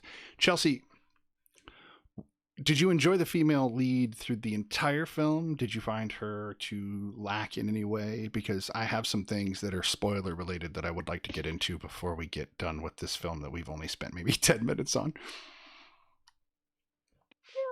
Could have had a little more emotion to her. Like, she was just very cold and calculated the whole time, I guess. Yeah. And I feel like in that kind of situation, there would have been a little more emotion showing through, even if she was doing all of the things that she was doing. Right. No, you'd get PTSD, or you'd just be I don't know. I don't think you'd be a robot. Okay, so let me get into spoiler territory. Yeah. I'm throwing up the spoiler because I want to say this. This is not just this film. This is basically most horror films. Even some dramas. This bugs me. When you're the protagonist and you're defending yourself against all these bad guys, and in this case, and this is a big spoiler because I'm gonna spoil the end of this. Not the twist, but I'm gonna spoil the end. When you are the good guy and you are defending yourself against the bad guys, you don't get to commit direct first degree execution style murder without now becoming the freaking bad guy. I'm sorry. Yeah. There are rules in our society, and yes, if you defended yourself, that's fine. But when you stab somebody in the top of the head with had no weapon in their hand with a knife, you are now a murderer. Now, you could plead insanity. There's all sorts of stuff, but you are not. Texas or Florida? Are we talking stand your ground? No, but that's a good point. That's a very good point, because sure, there might be local things, but I'm pretty sure that the one after that, the kill that happened after that, was definitely blatant murder, especially if you listen to the dialogue. So, even if the one before wasn't, that one was, and then of course the end makes things even worse. And I'm gonna again not go there. Trying to be light on the spoilers, but I'm putting the spoilers down, by the way, you guys. So don't go off the rails if you wanted to spoil something. But you guys know what I'm talking about. And do you want to spoil something? Because I'll put it right back up. I have no problems. I got my figure right here, ready to go. I mean, I feel like we're almost just, without going around and around and around, I think we're basically in spoiler territory at this point, because there's not much more, and I could be wrong, so correct me if I'm wrong, TheFryGurl. There's not much more to be said without getting into spoiling everything. Yeah, because it's again, I love this for a lot of different things, but depth to the movie is not one of them. It's a tale as old as time. Ed says, not gonna lie, thought her backstory was gonna be tied to the Port Arthur thing because of her accent, but I'm glad they didn't take it there. Good point. And then, do you guys know what he's talking about with Port Arthur? I no. So that's, no. I believe Port Arthur is when the guns got outlawed in Australia due to shootings, and so they had to overhaul the everything. buyback program. Right. I think that's the case. No, Indiana Jones is fine. They were cultists and Nazis. Nazi don't count. Right. I think horror thrillers get a pass. After all, Indiana Jones is a serial killer. I have Indiana Jones hat behind me, actually. So, is he a serial killer or a patriot? Let's be very clear. Depends on what year. Actually, that's okay. So I'm not sure if there are How I Met Your. I'm going to drop the stupid spoiler thing. Here we go. I'm not sure how many How I Met Your Mother fans are out there. And again, this is a hill I will die on. One of the greatest sitcoms of all time. There's a moment in one of the episodes where they actually talk about a thing called the Dahmer-Dobler effect. And of course, Dobler is from Just Say Anything back in the 80s. And of course, Dahmer is Dahmer, Jeffrey Dahmer. And the way you approach a situation can either be Dahmer or Dobler. So if you're the example they use in the show is the main character is hitting on a girl, and if he's hitting on a girl and she's receptive to it, he's Dobler. It's like the stereo over the head, right? But if she's not receptive to it, he can come off as creepy, stocky, and weird while he's trying to sing this song about how great you are. And this is true about everything. I think there's this it's how you approach it. Is it Dobler or Dahmer effect? And I think Rule this 1, applies. Be attractive. Rule 2, don't be unattractive.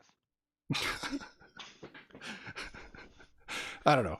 I don't know if you see my point, but so in this case, it's about the perspective. So the same thing with the Empire. This is a joke people have gone back about Star Wars for a long time. They're like, yeah, you're bad if you're not, if you're with the rebels, but if you're a trooper in the Empire, they're not bad. You're just going to work. Like, you just work on the Death Star. I mean, okay, it's called a Death Star, but they might not even call it that in the Empire. They probably call it something else. We call it the Death Star because we're watching things from the rebels' perspective. But what do they call it? The space station, right? I mean, international space station or galactic space station, for all I know. In Zelda Ocarina of Time, it's called Death Mountain, and the Gorons live there, and they're perfectly fine. Fair, but this was built not a place that just happens to be death ridden. This was definitely built to kill things. But if you were, we don't call our aircraft carriers in America plane shooting machines, right? We call them aircraft carriers, and they're USS this and da da da. So I assume from a stormtrooper's perspective, it was probably the galactic subspace superstation or some wonderful thing that they went and worked on. And so from their perspective, everything was good and they went to work. Of course, everything was uncomfortable, but everybody looked the same. So you weren't really being judged for what you looked like. So there's positives there, I guess, fascism. I'm kidding, of course. But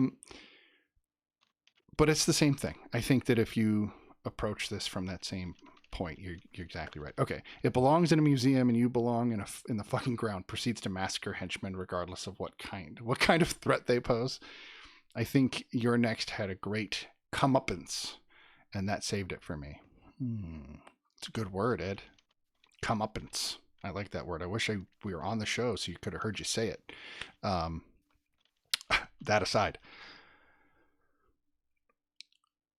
you guys see my point about at least with this potential protagonist. Like, I agree that Indiana Jones kills people and the bad guys get killed a lot. That's not, that's a thing. That's a trope. But isn't there a problem when the protagonist literally crosses the line and makes a choice and becomes evil? I don't necessarily think she became evil. I think she was just in that survival mode of kill, be killed. But either way, everybody gonna die. But isn't that for the court to decide? I think when we talk about trial by jury, though, try and get a jury to convict you. No, and that's fair, but that's a whole, that could be movie 2. That, to me, that's a brilliant concept. Take movie 2 and make it her trial. And then make it to where, maybe she's having these psychological issues and it becomes a thriller, but it's in her head. To me, that would be far more intriguing than just a 2 or an ending that makes no sense to me. It's not like she knew that the cops were coming, for sure. I know she didn't, but somebody did mention it in exposition about The cops coming soon. I mean, I think the funny thing is I guess this is topical and or sad is the restraint of only getting shot once by the cops. You know, I but I it was really realistic. He walked in there. He's like, "Oh my God, she's stabbing a guy." Yeah, but then You know, right like- away, it wasn't realistic. He literally then walked away from the perpetrator uncuffed with nobody guarding her to go back to call on his radio, which he would likely have on his neck anyway, and then doesn't do anything, doesn't cuff her, does nothing. Well, What the fuck? I'll be honest. And I don't know where this movie is set. Someone can probably look that up for me. But I have been in small town places where they don't have the radios on them. You know, that's not a thing. I know, and that's fair, but it's a rich neighborhood. They should have radios on their cops, goddammit. So fair enough. I mean, that's no, wait, it's a rich, secluded neighborhood, which means it's ye old sheriff who doesn't have to deal with this crap. So Ed is listing the I'm just names of the being sequels. pedantic. No, you're good. Ed is listing the names of the sequels in the chat. So you're next. Then the sequel is You're on Trial. And then the third one would be You're Acquitted. The fourth one, You're going to Need Some Therapy. I think that the one that says You're Acquitted should be subtitled If the Glove Fits. Ooh. And then you'll probably never have a relationship again. But that one, it actually has to start breaking the fourth wall, and she has to be aware that she's being watched, and that's why she can't have a relationship, because we're her psychosis. Now, and you can correct me if I'm wrong, doesn't Hellraiser do that? Where she ends up in the main protagonist from the survival of Hellraiser ends up in a mental institution. Yeah, For all the crazy stuff. of course. So, I mean, they kind of, there's a movie that explores it. There's probably more. Yeah, name a movie that doesn't and have a there's trope probably- already built into it from something else, though. Like that's just movies. Yeah, I mean, Real quick, it's set in Missouri. Ooh, Misery. yeah, he Of doesn't all have a radio on him. Never mind. They Doesn't have a radio on him. can't build good roads, so yeah, you're right. Explains why he's still got a revolver, not a semi-auto. He's a sheriff. Was He's he in a sheriff? Missouri. Was he a sheriff or a deputy? He's one of the two. He had that. I don't know. I think he was just a deputy. Then we should have heard "I Shot the Sheriff" at the end of the, the ironic song where that wouldn't have been true. Anyway, that aside, let's rate this and flick Missouri and move on. What did you say? Self-defense laws. If a person is under attack or fear for life, they have the right to use force to protect themselves. Okay, so that covers like Missouri is stand your ground. it's like 90% of the kills she in the can movie. Go ham wild on everybody. Right, but that's like 90% of the film kills. There's still 10% that she was not needing to stand her ground for, I'd say. It's castle doctrine. She's in her house. She's fine. It's not her house. She's actually a guest. Well, she inherits it after her dad dies, right? No. She's a guest, right, in this house. And we're still talking about You're Next, right? She's the guest. She's one of the invited guests. She's this outsider. Yeah, okay. She's one of the few people not from the family. The ending where? No, don't be think careful. Maybe I got confused. She got split because I thought they're splitting the money at the end. I can't remember. So she's a guest and a family, and so she's the only outsider. Well, that's not true because the girl that plays Z, No, that's not true at all. Z, and then the other boyfriend with the bolt in the head, those were all outsiders. Kelly.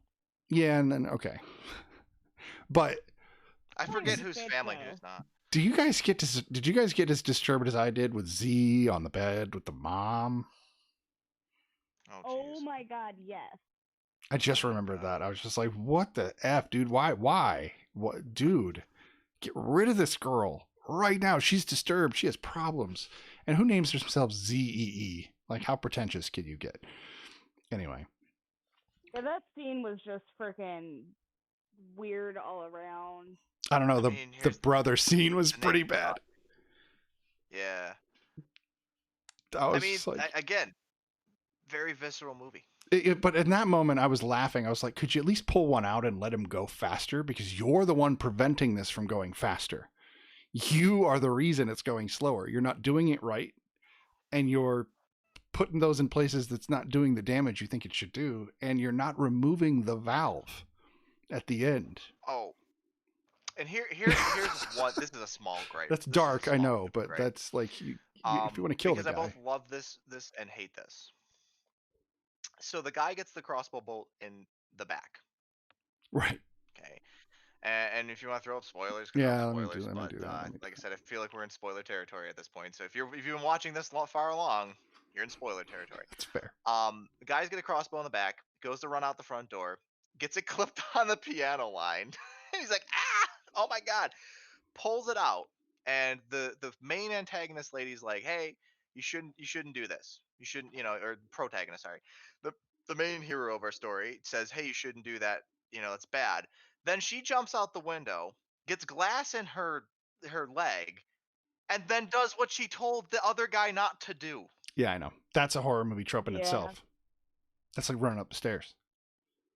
Like, you are a genius until you're not. Right, no, and I I enjoyed that she jumped out the window like that, though. I did too, and I enjoyed that she got glass in her leg. What bothered me was earlier when when the sister was thrown through glass backward, had the same shit all over her face. I'm like, she got punched in the face. How did she have glass on her face? Come on, physics, gal. And then how about the guy stepping on the nail trap too? Oh my god. the bad guys. Ed said he liked the bad guys. I felt couldn't. that. I couldn't. enjoyed I've stepped on a felt nail. that, though. I've actually stepped on a real nail just like that. Me too. And I did feel it. It's that's not fun. I felt it. I was like, oh, there's a hole in that guy's foot. A permanent hole. A permanent hole. Okay, so we are cutting into primer territory now, and we need to be careful because we want to give that movie plenty of time for discussion. Can we take a 3-minute break and come back and discuss primer? But we need to rate this film. I want to leave on one note for your next before we take our break. What is your rating on this one? What is your 1 through 10 rating? The discussion has altered it because it was like a 2. I think you guys raised it. I'm glad. Like I said, I think you guys raised it to a potential 4. Nice. Which is a pretty big jump. We did it. That's a double. Chat, we did it. Sprinkle some salt. We'll see. And again, I'm going to review that film. Is there a word for that? I'm going to watch it again and then review it again in a year. If I'm, regardless, I'm going to do it in a year. Done. I'm going to do it in a year. Even if I'm not doing this, even if I'm just going to watch it again. Because it's what I've always done. I've always told people, right? I always tell people, if you are, how old are you, Salty, exactly, as far as you know? Next month will be 31. Okay, good. So you and Ed and Chelsea are all basically the same age, while I'm this weird, older guy. Yay. So my wife is the same age as you guys too. So mentor. Hey, I'll take that. Movie mentor. I'll take movie mentor. I'll take that. I like it. And I like weird. Weird's good. But what I tell people who hit 30, and I did this when I hit 30, and I thought it was a great plan. Any movie you saw before you were 20 years old is now fair game as never being seen before. Yeah, I respect that. I have a different mentality than I did when I was a child. Only because of that. And there's some movies I've gone back and went, wow, that was so epic. How did I not like that as a kid? Well, you didn't have the mentality to pay attention. And then I go back and watch, Mac and Me, and I'm like, why did I watch that movie so many times? Why did I poison my brain? I could have read. So yeah, there's, Face Off is one of those movies. When I saw it in theater, I was like, oh, this is the dopest John Woo. Oh yeah, and now John Woo I'm glad he doesn't make movies anymore. Oh, and I'm just rocking the spoilers here. That's just ridiculous. Spoiling my review. I'm very tired, y'all. I've had a very, very long day. I apologize. 4. I'm going to give it a 4. Chelsea. We doubled it. We did it. Nice. Not bad. What do you think, Chelsea? I'm gonna give it a 8.5. Ooh, 8.5. That's a. Yeah. Which, of course, in the real world, we'll just round that to 9 because half, I'm kidding, of course. Why an 8.5? Why 8.5? Go ahead. It's definitely one that I will probably rewatch, probably with the girls at girls' nights, just to have fun. But all in all, I thought it was good. I liked the strong female character. I liked what they did with her as far as her past and incorporating that. Um, all in all, good film. All right. Salty. I have to give it a solid 6. Leaning towards a 7. Leaning towards a 7. And the reason is I again, as far as characters go and the reactions that they have and the real visceral scenes and we'll say depictions of violence for all intents and purposes. The depictions of violence. I think it's brilliant, and I think that it really hits a lot of those like moments that I'm like, "Oh, that's okay, well done." Um, I think it's worth a rewatch because I would like to rewatch it with the mentality of knowing that the people are in on the whole scheme with the killers, Mm-hmm. and checking out, because I haven't done it, and checking out the subtle like conversations that they have with each other throughout the movie. I'd like to revisit it just to see what those subtle conversations, little nods and things like that, conversations having, knowing that they are the killers at that point. I'd like to see if that changes how you view the concept as a whole. I don't give it much beyond that point, and it's because, again, um it's great out of the gate. Everything's going good, and some of the later things are kind of solid, and I like them, and they stays visceral and kind of like throughout the rest of the movie. But the things that it falls short on is, again, I just think back, and maybe it's just because I watched this movie, this horror movie trope of behind the mask, where it's like I feel like everything's set up almost too perfectly to a certain extent, to where it's like okay, this is kind of cheesy in a bad way, because there's cheesy in a good way and there's cheesy in a bad way, and that's why it is. But that's why I sit around a solid 6.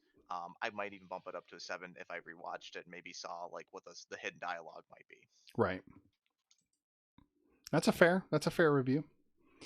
Wow, this multi-stream is freaking out on my computer, but that's okay.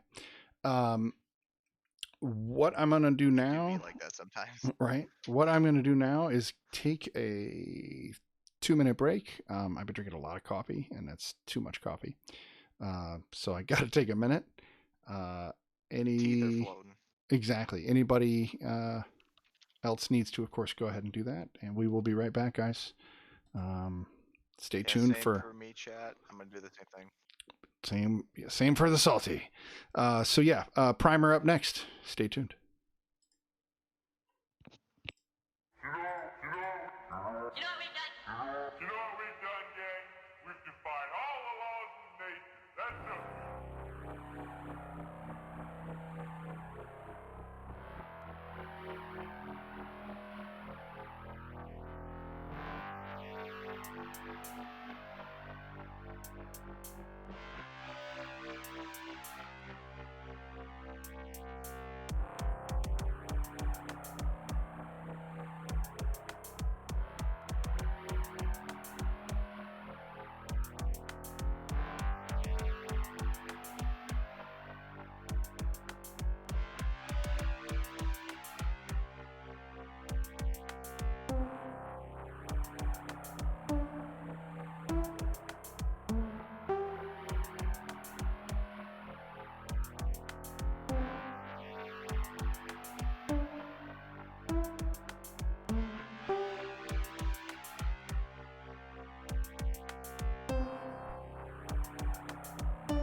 I'm back live. Here we go.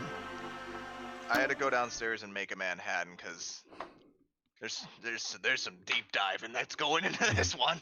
Some deep diving. No, and I do love your pirate shtick. Oh. My goal here, and I may or may not be able to do it, but my goal here is to change your opinion on Primer if you don't like it. You Because mean I didn't Chelsea? like it when I first watched it. You're gonna try I to hated change her. it. You're gonna change her Absolutely opinion, just- and I'm actually gonna help you. I respect that. I do too. But I respect that because here's the thing. It is if you are the things that you like about the other movies are the reason why you would not like this movie. And it's not because of a strong lead and stuff like that. It's because there is no exposition in this movie. It's Yeah. like the whole movie's a cold open. Let me just turn down our music volume for us here so we can get into this. Okay. Welcome back, Chad. Welcome back, MrSnidBitS. There he is in the corner. It's multi-stream. If you are not already following him, go do it. You're missing out. You're missing out. Every Tuesday, right? You do this every Tuesday, correct? Every Tuesday at 8 o'clock Pacific Standard Time, West Coast. Which, if you follow my channel, that's 11 p.m. If you're in Hong Kong, like some of the people, that's tomorrow at 10 a.m. Oh, that's kind of cool. So I'm a morning show in Hong Kong. I do believe. Let me double check on that one here. I have a buddy living in I'm Italy. gonna ask Lancer. He's floating around somewhere. Right. I have a buddy in Italy, and we should. let's ask. It's funny because I can just jump right in your chat. It is 2:19 p.m. in Hong Kong. Oh, so I'm an afternoon show. Huh. Ooh. Literally, Yeah, you're an no, afternoon show. noon. I'd start at noon then. No. It's 2 p.m. now, so I would start at noon in Hong Kong.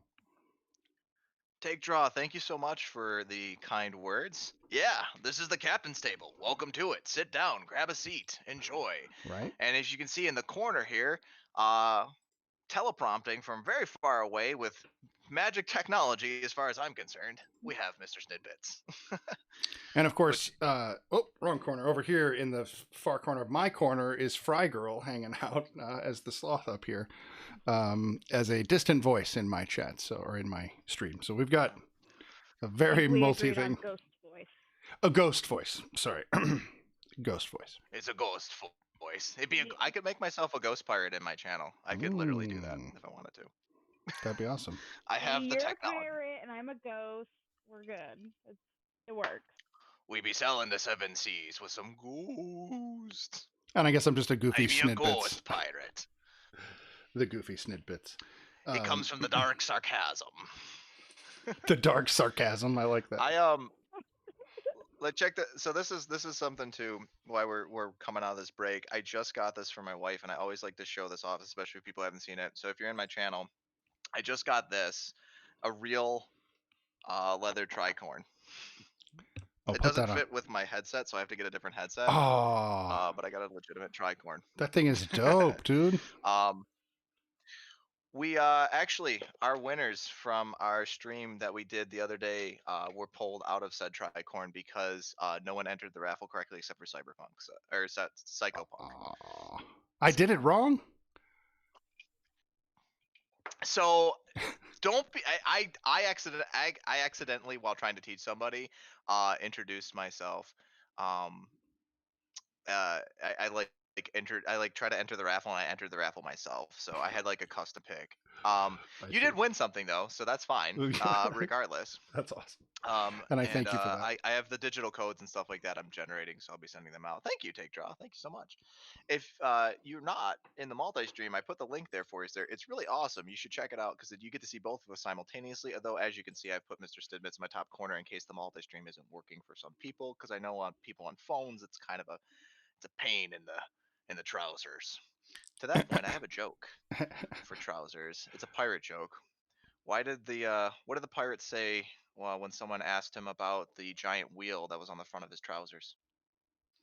I don't know. What did he say? Driving me nuts. Okay, so you did a pirate joke. I got one. You gotta let me throw you my favorite pirate joke. Done. Here it comes. You may have heard it, so just pretend like you haven't. Okay. What's a pirate's third favorite means of transportation? I don't know. What be a pirate's favorite means of transportation? A car. And what's the second Arr. favorite? What's their second favorite? I don't know. An What's the R, second? an RV. And what's their first favorite? I don't know. What would it be? A ship, of course. What do it's you it's Okay, I fun. have one too. Oh, All right, Chelsea, go ahead. for it. Pirate jokes are my favorite. I love puns and pirate jokes. Go. What's the pirate's favorite letter? You think it'd be R, but it's actually the C. Yeah. That's a great joke. I've never heard that It's one, the and you only one both I knew know. it. Yeah, that's great. Go ahead, I love it. Salty. Let's hear one more. Oh, all right. So I was playing a game. This came from that game, so I always have to preface it. So I was playing Vermintide, which is where you're fighting a bunch of like rat men, Mm-hmm. and the joke was, what do you call a rat on a ship that enjoys pastries? What do you? A pirate. I like that. I like that. Oh, that's cute.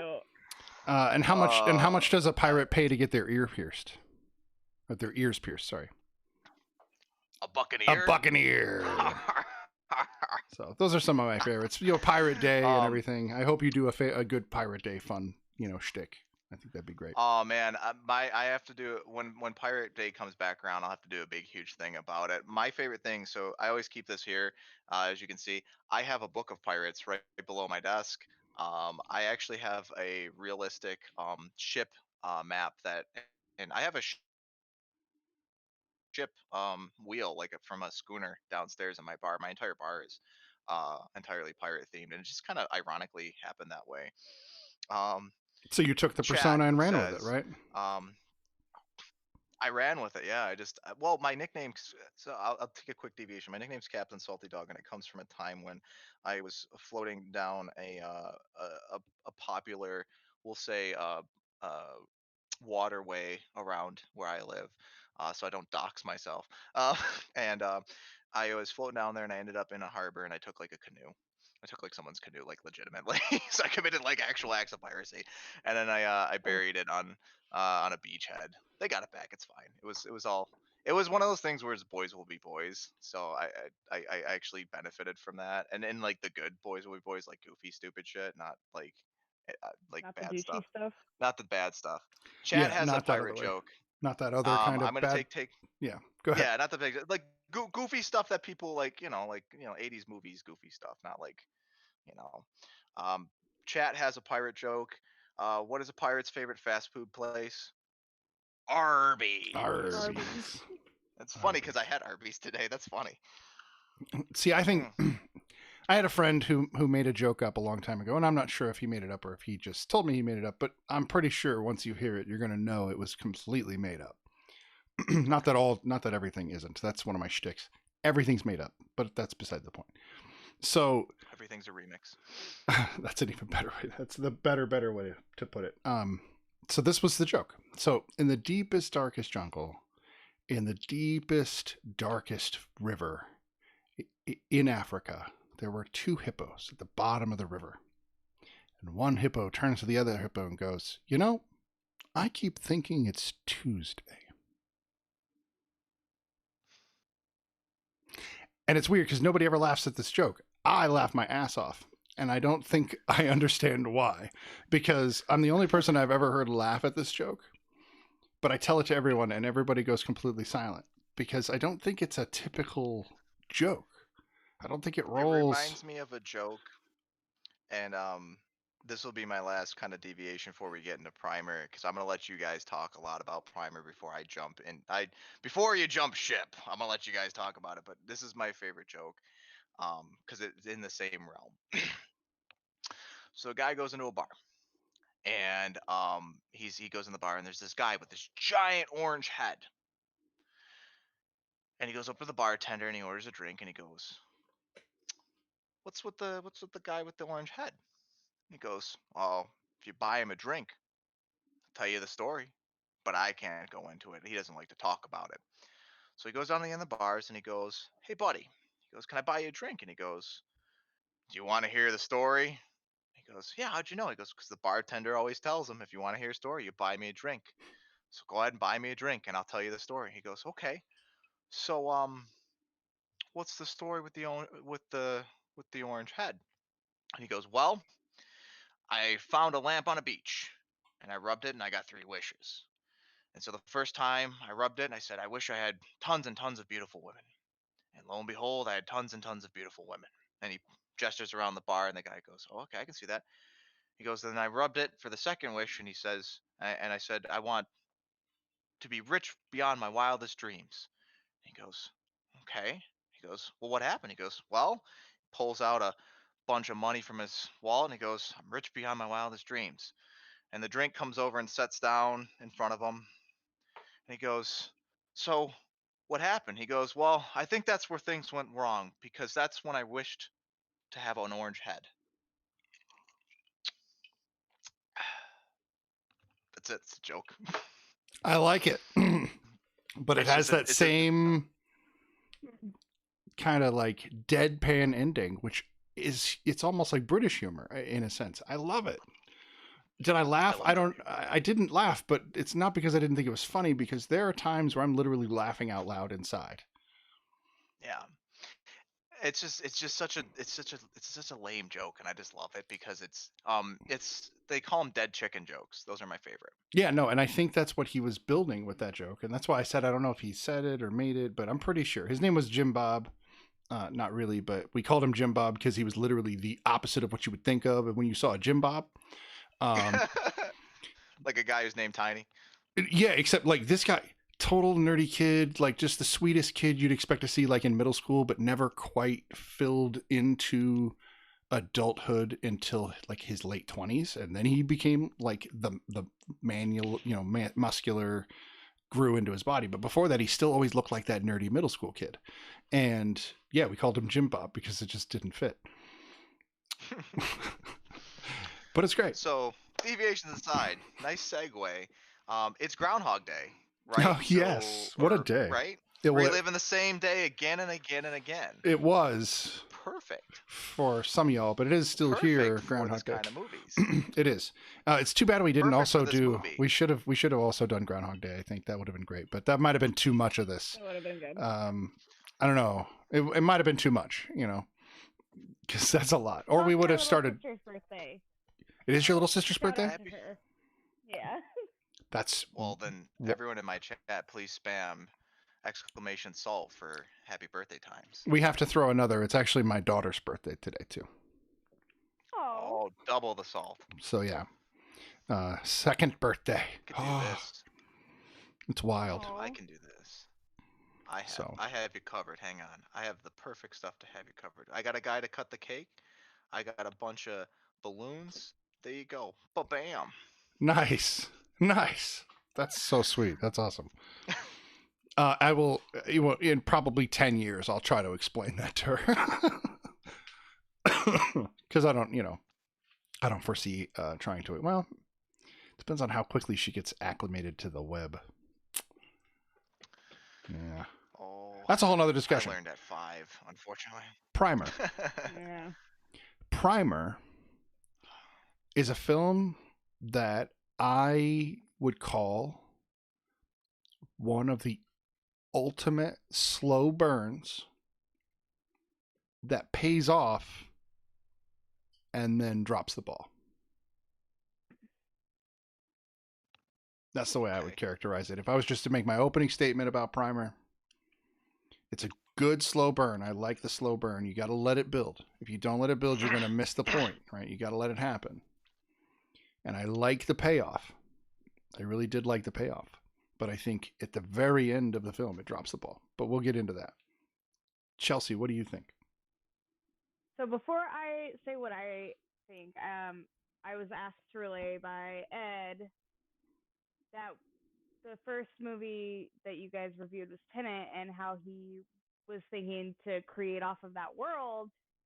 But if this is the kind of movie that you get, he does not want it.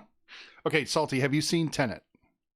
I have not. Okay, so let's definitely avoid spoiling for that Yeah. because that's a good I'm movie you actually need to watch. I'm actually not opposed to. This is gonna sound weird. I'm not opposed to certain spoilers on certain things, but I'm assuming there's like a world building for it.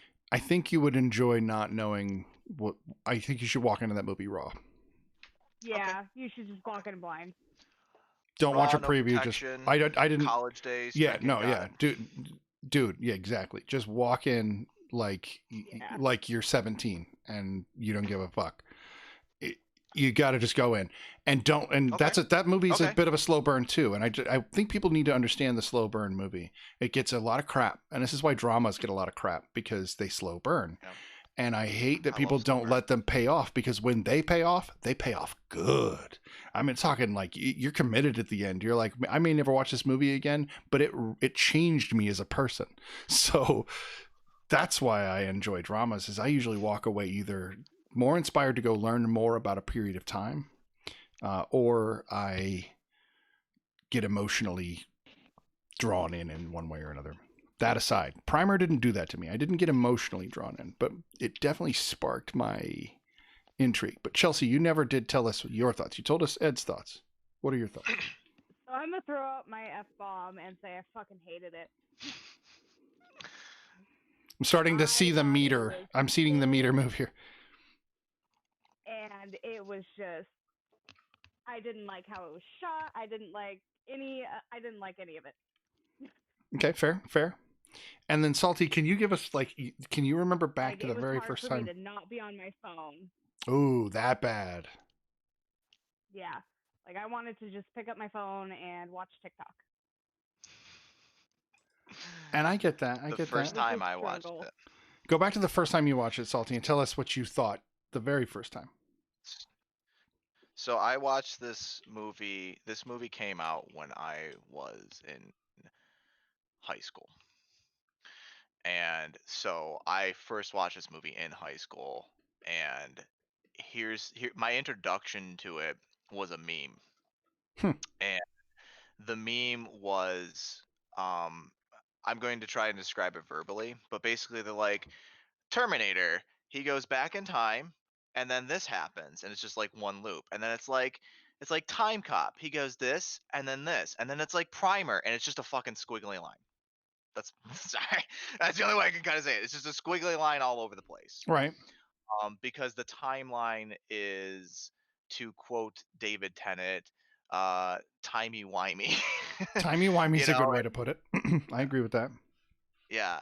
The first time I watched it, um, I knew that the timeline was kind of goofy and stuff like that. So I had a leg up on a lot of different people because the thing about it, and so I'm a kid that kind of has like a little bit of the ADD, right? Like it's hard for me to like sit down and follow things, which makes it hard for me to watch a lot of movies and stuff like that from time to time. And so this one is rough. First watch, I remember it being rough, and I 100% respect Fry Girl's position on I don't. What the flip is going on, man? I do not like this. This is Garbo. Like, what is going on in this movie, right? Because at face value, truly at face value, it's just like it's hard to understand what the heck is going on. It is very difficult. And I remember feeling like, is there a joke I'm not getting? Is there a thing that I'm not getting? And so then I deep delved into it. There's a joke that someone said in this room, everybody laughed, and I don't get it, you know. Everyone's laughing, I smell a fart. What's going on? But you You can't know? speak up because if you speak up, then you dealt it. So be careful. Exactly. And that's 100% how I felt. Now, did I hate it to that extent? No. I enjoyed it. It was a good ride. At face value, it's a good ride. And if you go, and I don't know how much you know about the film specifically, and this is not going into any particular spoilers, but it is an independent film. It is shot by engineers, acted out by engineers. It was done for 8 grand, little under 8 grand, and all self shot. So the weird camera and stuff like that, and the weird angles and stuff in there are literally because it's just people shooting film like independent style, like Clerks, like the people who shot Clerks originally. Right. Right, But but not if by it was film shot by specs. engineers, you would think that they would have come up with something to hold the camera steady instead of making me want to vomit the entire freaking time. Can I interject for just a moment on this? Absolutely. So this actually makes me think back to something I absolutely couldn't stand about You're Next, and that was the camera work. Every time they wanted to show a close-up on something that was dramatic, they'd shake the camera. Especially like when the mom bit it, they just shook the camera. And I'm just like, is your makeup work that bad that you have to shake the camera to hide it? Because it's just making me sick. And that's not a shaky cam movie. If you're a shaky cam movie, shake your camera. That's fine. If you're not a shaky cam movie, stop moving the camera. If you're 13 Ghost, you're 13 Ghost. But that's different. That's an effect, and that's different. I actually didn't mind that in 13 Ghosts. But again, I think that was inside the frame. But in Your Next, they literally moved the camera. Now, I don't think Primer had it as bad in the moments in which they shook, but not knowing that it was shot for $8,000, does it change your view of the film, Chelsea? I don't really know. Okay, that's fair. This was the movie version of the song that never ends. One of my favorite songs. I'm not kidding. It's fair. It's fair. Like I said, I don't disagree with FryGurl's opinion of it at all, because again, first time watching it, not going into it knowing a whole lot about it, it's a rough ride. It is a rough ride, and it hasn't, I don't think this is a spoiler, Oliver Twist ending of sorts. Okay. It's a time travel movie, so it's gonna have stuff like that no matter what. You expect it because it's a time travel movie, so that's why I say it has to be of sorts, right? If I say time travel movie and I say Oliver Twist ending, you're probably not surprised. Right. I would say that this particular kind of twist is a little bit different when you know what's going on behind the scenes. And the thing that I respect about this movie, that I really enjoy, is the same reason I respect not John Carpenter's The Thing, the 1950s The Thing from Another World. Like The Thing from Another World, yeah. 1953. I love that movie. And the comparison I have to that movie, because I love that movie, is that there is no exposition. There is no, like, you and I, we're having a conversation right now. Our conversation is not static. I don't say something, wait, you say something back, wait, I say something, right? That's very common trope in a lot of movies. Characters talk over each other. Characters don't elaborate on what they're saying. There is no exposition to anything. They just run with it. And that was the intention behind the film, is that they did not want at any point it to just be like, hey, let's spell it out for the people. There was no speak and spell. It's just, this is the experience. They could have given a little more context, though. No. Okay. Let me get into that before, because I know you're gonna go salty, and I want you to. But let me in her for like you said. I'll pause for a second. Okay. Okay. Totally. And we get passionate. I get it. This is a show of passion. No. Yeah. I almost wish, this is why I wish I had sound effects that could go through the Discord too, where I could be like, wah, or something, to like a cut in button or something. I don't know, just something. We'll figure it out. It'll come in time. So for me, the no context was the intriguing part. The part that made me want to know more was that they weren't telling me enough. Because of the style of the film, and I'll be fair, Salty gave me some clues about the film as far as the production, who made it. I knew about the engineers beforehand. I knew about the $8,000. I knew it was an indie film. And I'll forgive a lot with an indie film, especially knowing what it takes just to produce this screen that people are looking at right now. I will totally forgive an indie film on any of its technical errors. Setting in technical errors aside, and this is why I don't forgive big budgets for technical errors. I'm sorry, you got a big budget? Hire a continuity manager. Okay, get it done. That's your job. You got $300 million. Like, I feel like that's such a. It is, but they fail at it. They fail at it. The Game of Thrones people. Yeah, no, I was literally thinking about the soda and yeah. Stuff. So that's the kind of stuff. And Ed's gonna hate me because he's not here right now, but I'm gonna mention Jurassic Park. There's a continuity error in that movie that is so bad, it's one of the worst in Hollywood history. We'll get back to that. I'm gonna put a pin in that. We're not gonna say anything else. So Kung Pao, where they intentionally do continuity. Say it again. Kung Pao, where they do intentional continuity issues. That's different. Again, that's humor, and I like that. I love that. That's what I'm saying. But that's a nice. Oh, agreed. Agreed. That's a trope on the trope. Chelsea, you were saying about Ed? Save Jurassic Park for when he's around. Oh, He'll yeah. have a lot to say. I know, and it's one of his favorites. That's why I'm not going to attack it until he's around. I want to make sure he can defend it, because he may have strong feelings about this scene, or he might just be like, "Oh yeah, totally." But I don't want to do it without him here. As far as Primer goes, the beginning was jarring for me. I agree. The intriguing part was that I knew there was going to be something worth watching. I knew that based upon looking just at the cover and the way it won the Sundance Film Festival. I knew that based upon Salty saying, you got to check this movie out. So I knew there was a morsel sitting inside. So I have to at least give that. If I didn't have that going in and somebody just said, watch this, and I watched it, I'd be like, what the crap am I watching? Because I got really annoyed with the talk over dialogue. It is hard to understand what they're saying, and even with subtitles, the subtitles talked over themselves. They didn't want to separate it out. It was really annoying. So they need to better the subtitles. It's so rough. It is. Because I never watched it with subtitles because I can't watch a movie or anything with subtitles. Right. It drives me bananas. But I did it this time because my wife had them set on because she'll watch it at a low volume at nighttime. And this is the first time I've ever watched it with subtitles. And I was like, oh my God, the subtitles are doing the same thing. Yeah, no. I was laughing. I wanted to, because I watch everything with subtitles at this point. I actually, because after I had a baby, we literally couldn't turn up the volume. And I was like, I want to continue to watch movies. So we just started subtitling everything and it stuck. Now we actually just watch with subtitles. If we turn them off, it feels weird. I'm a dubs, not a subs kind of anime guy because I can't. And I'm not a big anime guy by any means, but I can't read. I read and I stop watching the action. You will learn. So I've unlocked things about movies I didn't even know didn't know by watching the subtitles. Especially if you do the closed caption subtitles, not just dialogue, but get it all.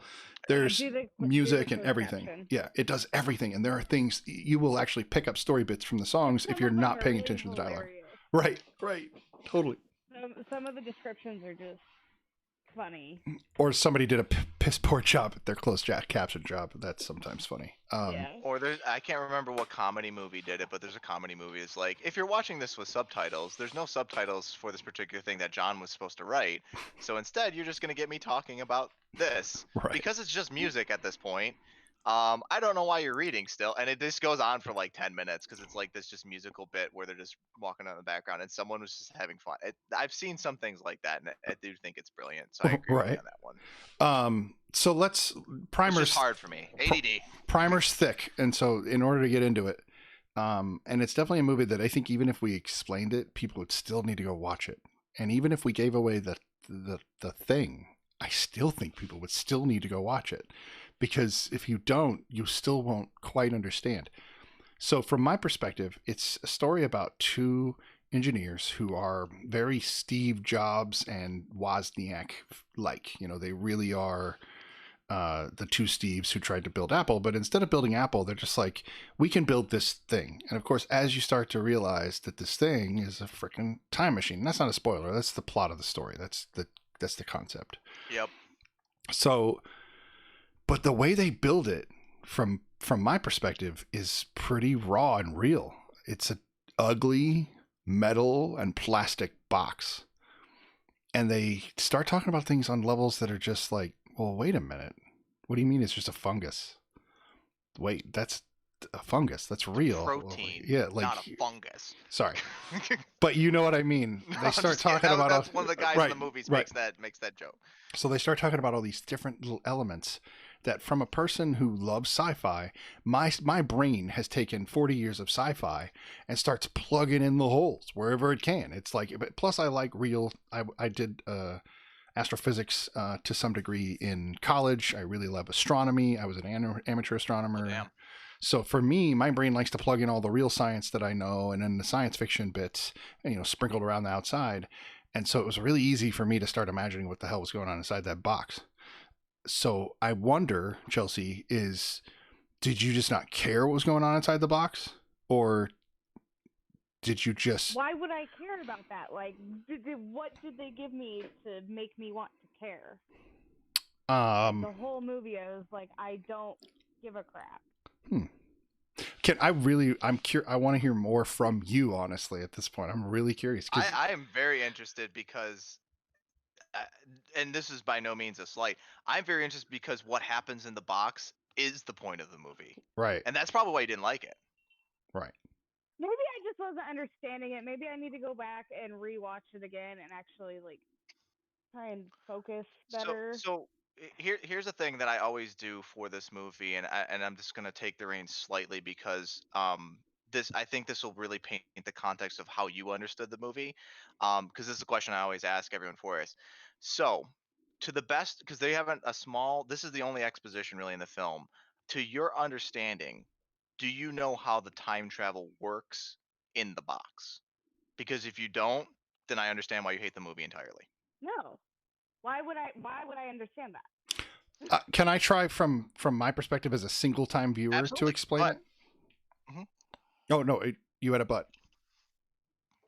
No, no, go ahead because Okay. I would like to hear what a first time viewer seen it because I have at this point, this is my 23rd time watching Yeah, this movie. you've unraveled the unravelable, I, if you will. I have watched this movie 23 times. I have wrote a dissertation on this particular movie. I have convinced numerous people to do it. Yeah. Right. Okay, so Oh my goodness. there's a moment in the film, and again, if you're not watching, it's like any film. So it's much more like a drama in a lot of ways. If you're not watching a drama, the subtleties of a character's face can come and go, and you've missed a huge plot point. It's that important to pay attention. It's not like, and this is again, I'm not saying that this is you, Chelsea, but I know people who love Fast and the Furious style films. You don't have to pay attention. I could literally listen to dialogue, look up, watch an explosion, look away, and I got the whole film. I don't need to pay attention. But with certain films, if you look away even for a second, and Tenet, as you know, was one of these films. If you stop watching that movie for a minute, you could lose something. It's that important to be watching. Primer, I think, is even more important to be trying to listen, like not just look, but like even open your ear and lean in a little to listen to what they're saying and maybe even stop it and go, wait a minute. If they can travel through time, so can I, damn it, and rewind the film a little bit and just rehear that dialogue until you can capture it. I love right? that because that is how this movie's treated. Yeah. Right. And so that's the way I saw it. I didn't do that, but I don't know. For some reason, this movie clicked with me, and the more we're talking about, the more I like it. So anyway, for me, you look at the sheet of paper that the one guy, I don't even know the characters' names, but you got blonde guy and you got brown hair guy, right? It's yo. Thanks for the follow. Abe and Aaron. Abe is the blonde haired guy, okay, and then Aaron is the main character. So Aaron, being the protagonist, actually is the one that explains to us how the time travel works because he doesn't understand it either, so he writes it down, and he's of course the narrator of the film. So Aaron talks about the A to B point, okay? And so you can enter the box, and they did this with the different subjects that they had, which was a watch, and then they also did it with a trinket in the beginning. But they put these things in the box, and the box travels forward in time to point B, and then it actually travels back around again to point A. But if you get out at point B, you've traveled into the future. But if you get in at point B and travel back to point A, you've gone to the past. So if you build the machine in the past and let it travel to the future and then go to the machine in the future at point B, because you know you did it and built it there, you can then go back to the past and start creating this freaking loop. Am I even close? Kind of. But I'm in the ballpark, all right? I'm in the ballpark. You're in the ballpark of a basic understanding because, like I said, it's a movie by engineers, right, with engineered explanations of things. Right. The easiest way I found to just. Sorry, go ahead. You first. No, go ahead.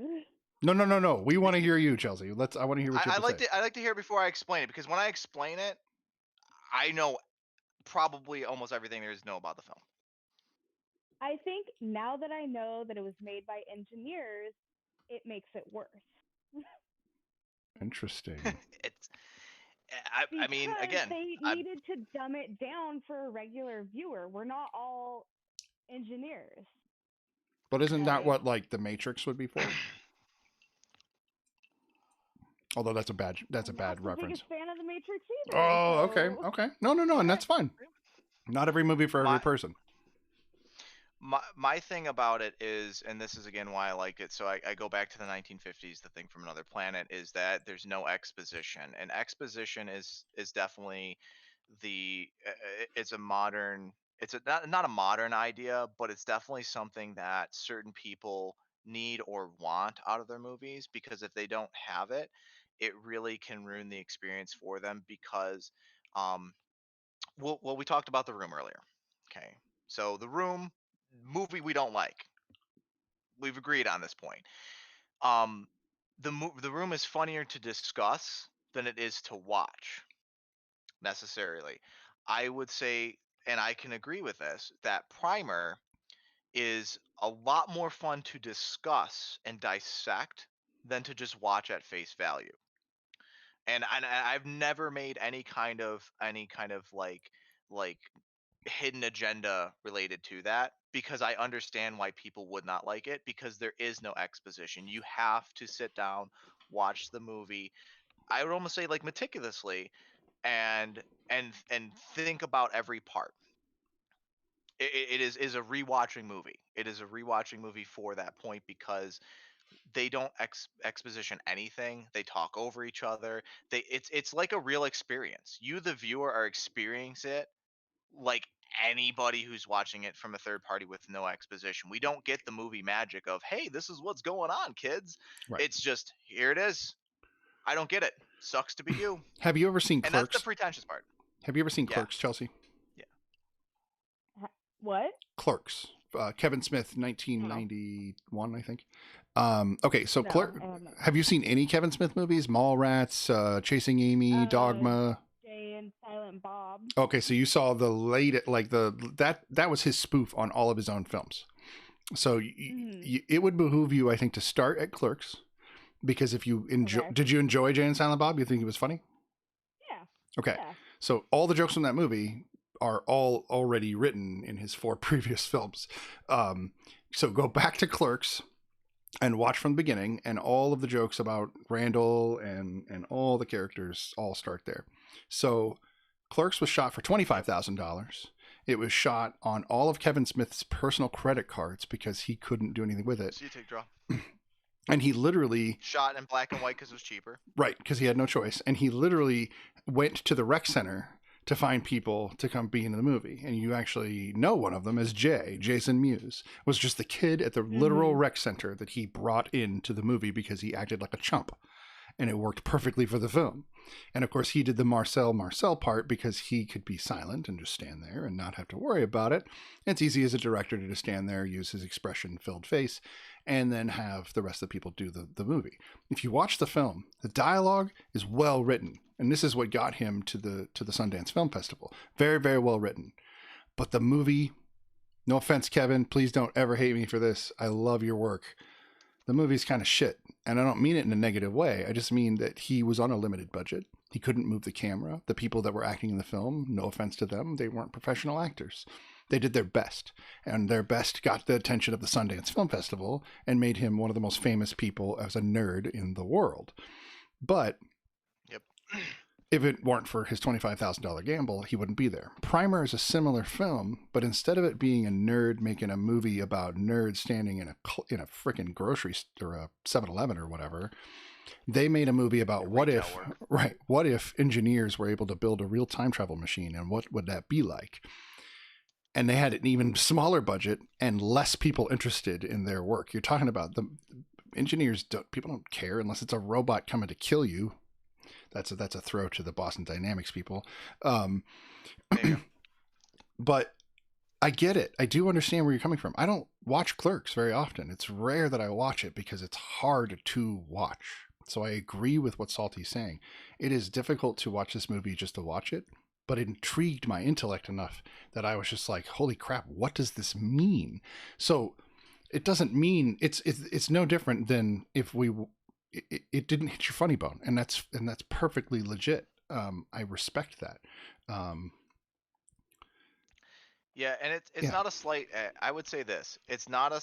I want to preface this because it's not meant to sound condescending, but I'll start with this. The movie's pretentious. That's fair. I'll start with that because the next thing I say could sound rude otherwise. The movie's pretentious. It is not meant for a person who is of not a certain type of mentality or you don't want to question things, because if you don't question things, you're like I want to take it at face value, I'm not gonna like the movie. Right. I would never say that, but I always preface it with saying, hey, it's pretentious because I think it was made that way. I think that's how because even the guy who made it himself, he's like, listen, I made this movie. I thought about dumbing down the dialogue. I thought about explaining things, exposition, and I hated it. And I didn't want to make that movie, and so I didn't do it. I just there it is, and that's where its cult following came from. That's how it became super popular. It's like if you talk to people and I would say this: if you've watched, I'm gonna forget what it is. It's I'm a sweet transvestite. I was from literally Transvestite going to say Rocky Horror Picture Show, Salty. Rocky That Horror is Picture Show. freaking ridiculous. Okay, I'm so sitting over Rocky Horror antsy. Picture Show. Okay, you Hmm. watch that movie sitting on your couch at home. It's a movie. You go to the theater and people are shooting squirt guns and throwing toilet paper and You're getting Skittles and V's they're written over yelling your at the head. screen. Experience. Right. It's an experience. And so Primer is the same thing, but in a super nerd sci-fi intellectual level. And it's not to say that anyone watches and doesn't get it, it's not smart. It's just you have to be a super nerd to like want to dive into these things, which I am. So, Yeah. yeah. I think I'm just not like that kind of nerd. So, No, you're And that's fine. You're a fantasy nerd. You like It's the fine. fantasy Yeah. stuff, and that's awesome, and that is definitely fantasy and as horror valid. and, Right. know. I'm a Totally D&D nerd, but I like cyberpunk more. I understand. I get it. Right. No, and this is the thing that people. This is what I was trying to say earlier, Chelsea, before we were on the show, and I think this is a perfect opportunity. I think that people need to understand that our opinions are such. That's it. It's an opinion. You can take it at face value. What Salty says about what he thinks about the movie is that's it. That you can, if you agree with him, that's solid. You know, and I know you know this. I know Yeah, you if you know gave this. the film a 1, I'd respect you just as much as you gave it a 10. Right. You know? That's actually really good to know. But and Yeah, I know. agree with This is that. the thing. Opinions are made to be opinions. Like, you can have different viewpoints, but respect each other. Right. And I think that a lot of people lose that, and Yeah. I always tell that. Yeah, I always say that. For You'll me, never offend me. right. For me, it always boils down to I think people mistake what an opinion and a fact are, and we can just get through that real quick. If you're dealing with human beings and what affects the real world, that's facts. Period.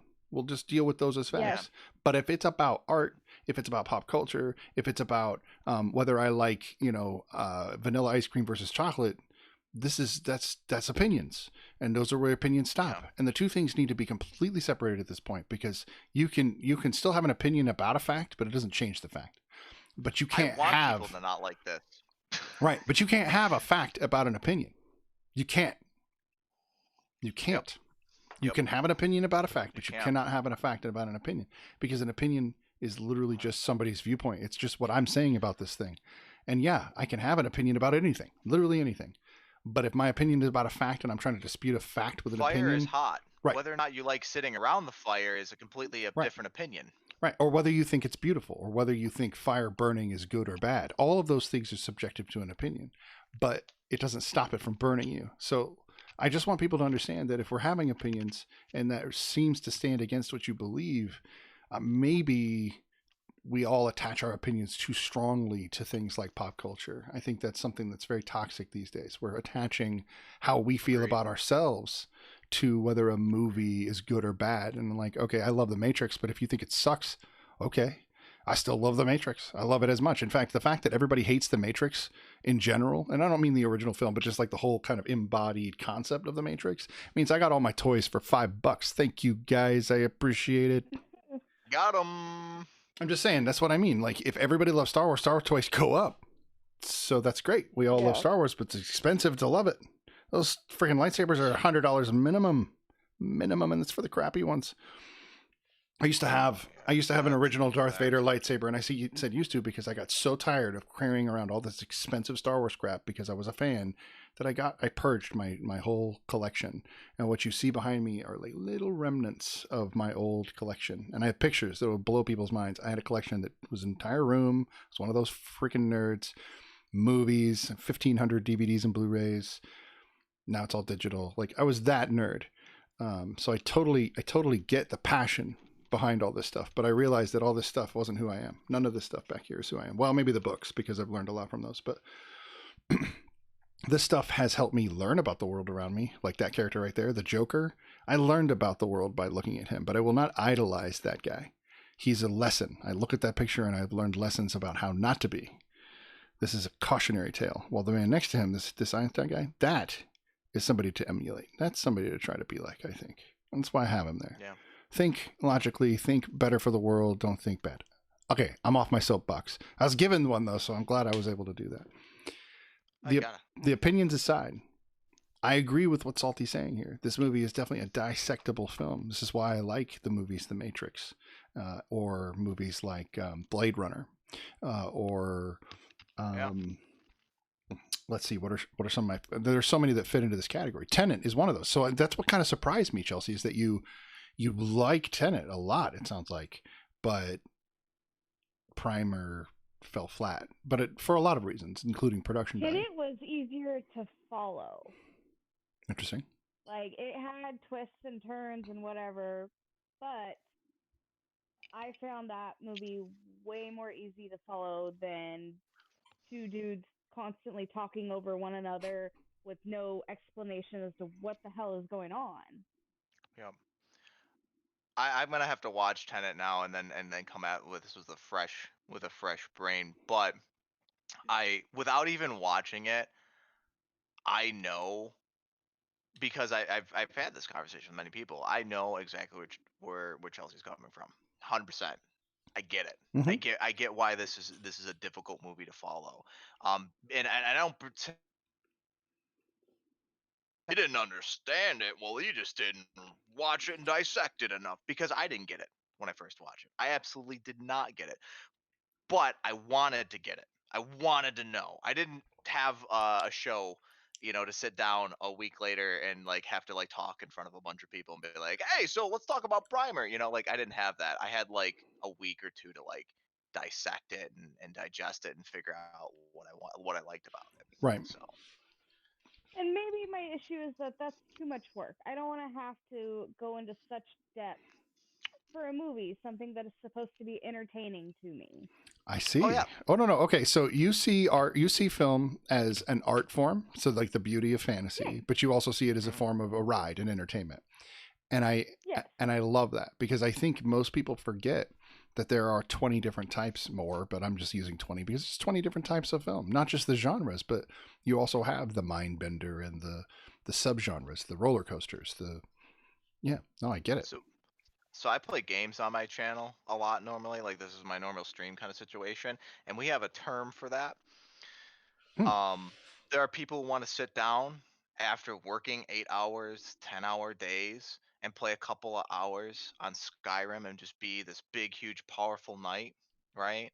And then there's your people who play these online games, and that's all that they do all day long. They're the pros, and they come in and spank your butt in that game, and you're like, man, I wish I could play Call of Duty online and have fun and just get a couple of kills and feel like an action hero. And then you get the guy who's played for like literally 100 hours a week for like 10 years since the game came out, and they just come in and they decimate you, and you're like, well, that was fun. And that's exactly what this movie is that there are people going to plow into it and be like, I want to deep dive into this thing and just be the best player there ever was. And then there's people who's like, I just want to sit down and watch a movie, man. Right. Yeah. And this is, I will admit, not that kind of movie. No, and I think I run into this problem a lot, is that I personally feel like I dissect almost all these movies this way, because I've seen so many movies and I've been so interested in the industry in general that I dissect films, each of them, in the same way. I watch them as a film, not just as a horror film, and I tear them apart. And so when people are walking in going, oh, that was a wild and fun ride, I'm like, technical error, terrible plot, overdone trope. And I start to destroy them for people, and they're like, what are you doing? I'm like, I'm just telling you what I'm seeing. And so literally I'm coming from that viewpoint when watching films. So maybe that helps. Maybe that, and knowing that about you, Chelsea, helps as well. Because that also means that I won't just be like, well, this sucks. I'll be like, well, from a fun perspective, you're totally right. I dig this just from a fun perspective. And that brings you bringing an element that I don't normally have to the show, which I think is great because you're humbling me into a position of let me have more fun with movies rather than just be a technical asshole about them. I mean, movies that you have to think about and dissect and really focus on is great. But every now and then you gotta loosen up and just enjoy the ride. Well said. Let's let Salty destroy this movie and totally, completely unravel it for us. How about that? Yeah. Okay. So the first thing that I always do to break down this movie is we have to understand time travel. We have to understand the time travel, and we have to understand it pretty well because this movie is garbage without understanding the time travel. Right. So you kind of hit the nail on the head to a certain extent, but I'd say you bent the nail a couple of times and had to tap it back into the hole because the time travel in this movie, they get really specific on how it works. So the way I kind of explain it, if we think about it, most people think of time as like a linear kind of thing, right? So it goes forward and it starts going, and then things kind of happen when we go back in time, right? So the question I'll ask you is, at the end of the movie, how many Aarons and how many Abes were there? Now you have a leg up on this, MrSnidBitS, because I kind of told it to you here. So why don't we start with TheFryGurl? Do you know how many Aarons and Abes existed at the end of the movie? I want to say like 3 Of each per person? of each person. So a total of 6. Okay, total 6. And you Yeah. did give me a heads up on how many, but if I had to try to go back and guess, I would have been in the probably low double digits, 10 or 12. Okay, Oh God. so here's the deal. There are two answers. It is a trick question. There are 3 Aarons and 2 Abes at the end of the film. But in reality, there are 6 and I think 5 Abes. Interesting. But they're not all in existence together. So the first answer, there are 3 Aarons and 2 Abes, is who's in existence together. So let's start at the beginning, how most people watch it. So you start watching the movie, right? It's Monday morning. Okay, so Monday morning, they are they are traveling through time. Now, the way that time travel works in this is that there's a point A and a point B, and they explain this in the film. And there's a cycle of 1,300 times back and forth through time. So that protein explanation is to explain that there is time funky things going on in the film. And the funky things going on with the time is that it is being altered within this field, which is the only way to really describe the time travel. Is it's a field. Okay. Now, they explain the egg is the little tiny is it a Kinder egg? I don't remember. The little Kinder egg that they put in there, Weeble Wobble that always falls down, that sort of thing. When you put it in the time machine and you pull it out, it can only go forward in time. It can't go back in time, and the reason that is because it's not smart, and that's where the time travel happens. Is that they put it in there and it travels forward through time. So that whole situation where he's taking Aaron throughout the day, and he's explaining time travel to him. Is he's just saying, "Hey, we put this object in here, and it grows this protein, and that protein is because of the extended period of time that it went through." Mm-hmm. Okay, so understand that time travel occurs inside this little field. Okay, he says if a smart thing was in there, they could jump out of it, and then they could, in theory, travel back in time. So um, let's say I have to actually pull out a book here because this is a pain in the dingus to explain, and I have some notes here. I have this pulled up. So let's Oh, say you. for like the audience, because I don't have like a visual thing. I have a visual thing for everybody here. Give me 1 second to pull it up here. Boop boop boop boop boop boop boop boop. Sorry. Okay. So let's say you started your machine at 12 p.m. Okay. So you start the machine at 12 p.m. and you go about your day. So in the movie, Aaron goes to a or not Aaron, Abe goes to a hotel room and he eliminates himself for 6 hours. Mm-hmm. Okay. So you start at 12 p.m. Now it's 6 p.m. What he does is at 6 p.m. he gets into the time machine after he shuts it down and he goes to sleep for 6 hours. He then wakes up at 12 p.m. and crawls out of the box. Now, Aaron explains that he sets a delay for 15 minutes. Why? So he doesn't bump into himself. Because the biggest concern that he has is paradox, causality. What happens if you run into yourself? He doesn't want that. It's bad. And so the whole premise of that time traveling loop, since he does that, is let's make money on the stock market. Very simple. That's how they do it. Okay. What they don't explain very well is that after he makes this discovery, he creates a secondary time machine.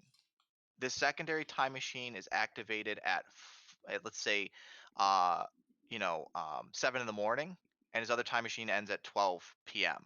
Why? Because if anything bad happens, he could reset everything, go back in time to the point before he discovers time travel, and sabotage his time travel events. Okay. We with me so far? Yes. Okay. Yeah. Now, that situation is where the bad stuff begins. Because later on in the movie, now we think that it's just them. Monday, they do this, they win on the stock market. Tuesday, they do this, they win on the stock market. Wednesday, they do this, they win on the stock market. And then, things get kind of funky with the party incident, which actually, believe it or not, the party incident doesn't mean shit. Party incident has nothing whatsoever. It is a complete red herring in the plot. I was going to say, because they even get into the whole shotgun thing getting pulled, and I just didn't understand where that even went. The only thing that really you can take away from the shotgun incident is Mr. Granger. Does everyone remember Mr. Granger? Mm-hmm. For those who don't know about Mr. Granger, those who are in the chat, Mr. Granger is who Abe is always trying to impress so that he can get money. It's the only reason he's dating Rachel. It's the only reason. And he shows up later in the movie with 3 days of growth of hair, which that morning he was completely clean shaven, and he ends up in like a coma after like their short little chase situation, which that situation is kind of surreal and stuff like that. And I think it's intentionally made to be surreal because the characters are panicking, they're breathing hard, they're having this whole situation where they're like, oh God, a paradox legitimately can happen. Here's the thing, the character they talk about the paradox in the cell phone situation as well, where one of them brings the cell phone into the loop. Aaron already knows that paradoxes exist. He already knows this because he has already gone back in time and affected time through paradox, and that's where the other Aarons come into play. So aaron Aaron 1 learns about time travel, and he learns about the failsafe box, which is that first box I explained before that Abe creates in case he needs to reset everything and destroy the ability to time travel. Right. He takes a time machine that's foldable, brings it into the time machine with him, and sabotages Abe's time machine, and then sets up his own 15 minutes prior to Abe's, unbeknownst to Abe. Now, Aaron can go back further than any other person can in the timeline and prevent Abe from preventing time travel from existing. So now he has the upper hand. It's a betrayal. Oh no. So, yeah, it gets hold on to your belt Hold on. buckles. 'Cause it gets crazy. I'm going to cut in for just a moment. Yeah. Only for one reason. More as like an intermission, if I may. Yes. Chelsea, have you noticed what he's doing here? What Salty's doing? He's explaining the movie. Yeah, but no, he's giving us exposition. He's adding to the film what didn't have the film. He's making it more interesting. Go ahead. Yeah, I mean that's the thing, is there's a lot of exposition because they don't explain this. It's shown on screen for so brief a second. You have to be paying attention. And I'll explain a situation of exposition that a lot of first time viewers don't catch. And I'll briefly mention handwriting. So think about handwriting through all this, because I'll explain Okay, why. I did notice that. Okay. Do you know why their hands don't work, No. MrSnidBitS? No, When they first experiment with the machine, what do they do with their hands when they don't think it's a time machine? they put them in there. They expose it to the field. Right. Their hands are out of sync. Every time they time travel, their hands get more out of sync because their hands were exposed to time travel first. Interesting. That's Their okay. Wait. brains- Okay, this is where the engineering. This is where I get intrigued, Chelsea. Okay, so this is that right there. Brett brought me to a real piece of data in science. Did you know, because of the gravitational force of the Earth, that your head is actually traveling at a different rate of time than your feet? Yes, I did know that. What? Yeah. Okay. So if you go up into space and go to the space station, which is several hundred or several dozen miles ahead above our head, I think it's a couple hundred. They're floating around us, but because they're floating around us away from the Earth the further away from gravity you get, the faster. No, slower. Damn my brain. The slower time moves. That's Okay, slower time moves. And the way they know this, Okay. is that guy right there, the guy in my picture right here, Einstein. He did the theory of relativity. Theory of relativity says that essentially, well, it says a whole bunch of things. I'm gonna make it quick. Essentially, what it says is that space-time is a real thing, and people have argued, oh no, it's not. I'm sorry, but it proves that both gravity and time are completely bound together. Because in order to sync geosynchronous satellites for GPS, they actually have to set their time at a different time than the ground time in order to keep them synced, because they're further away from gravity. You can actually, there's a measurable difference between the head and the feet of your body and the way they're traveling through time. Legitimately. And I actually would argue that there's an effect that children feel that we do not because of this. I might make that argument. Mm-hmm. Yeah. That was a way aside, but the whole point is that subtle little thing is just, it's a little morsel I heard in the film. And as soon as he told me, I'm going to go watch this movie like almost right away now. Like I got to go back and watch this movie. So I mean, go ahead. That's a perfect example. So we've talking about how exposition in this movie is so subtle. They don't explain why their handwriting doesn't work. And even the guys in the film are like, I don't know why it works. So they don't explain that. But you see them put their hands and he's like, oh, it's like a weird tingle. And the only other mention of a weird tingle is the quote unquote first time they time travel. Interesting. Because I feel that wasn't a little zap, Abe. That was a big zap, right? Yeah. But he did also say you got out too soon.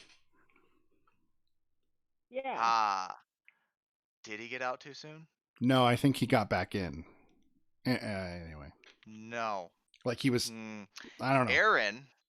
Aaron has already time traveled by the first time they time travel. Oh, so he was lying and just got out early? Nope. Aaron is experiencing the brain bleeds that they never explain in the film.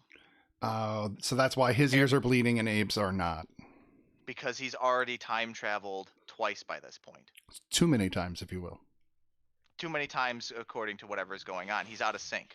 Right. And you could argue, because they're engineers, the reason their brain starts bleeding first is because, and yeah, I'm glad you touched on it, their heads are higher to the ground than everything else, so they desync from the top of their body to the bottom of their body first. Oh, so my thing even like literally, oh, that's weird. I didn't even, sorry.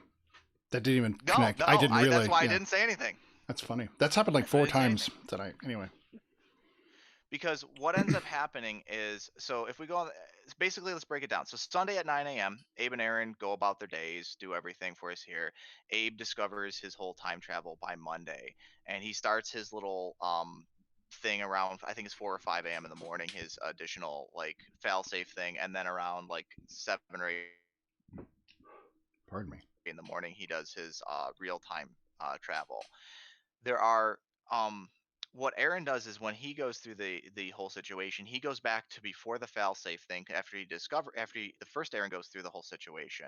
Now they explain that we know that this isn't the real Aaron. in the beginning of the sequence. And the reason that is because when Abe goes to talk to Aaron on the park bench for the first time, he's listening to quote unquote March Madness. He's not listening to March Madness. He is recording the day's events. Interesting. So this is the second Aaron going about his day. Because like I said, at the start of all this, when the first time that Abe meets Aaron on the bench, there are 3 Aarons in existence. And there are 2 Abes in existence. At the point of that film, which is the very beginning of the film. And they don't touch upon it until later on down the line. No, it's not until like the halfway point that you get to that kind of stuff. Yeah.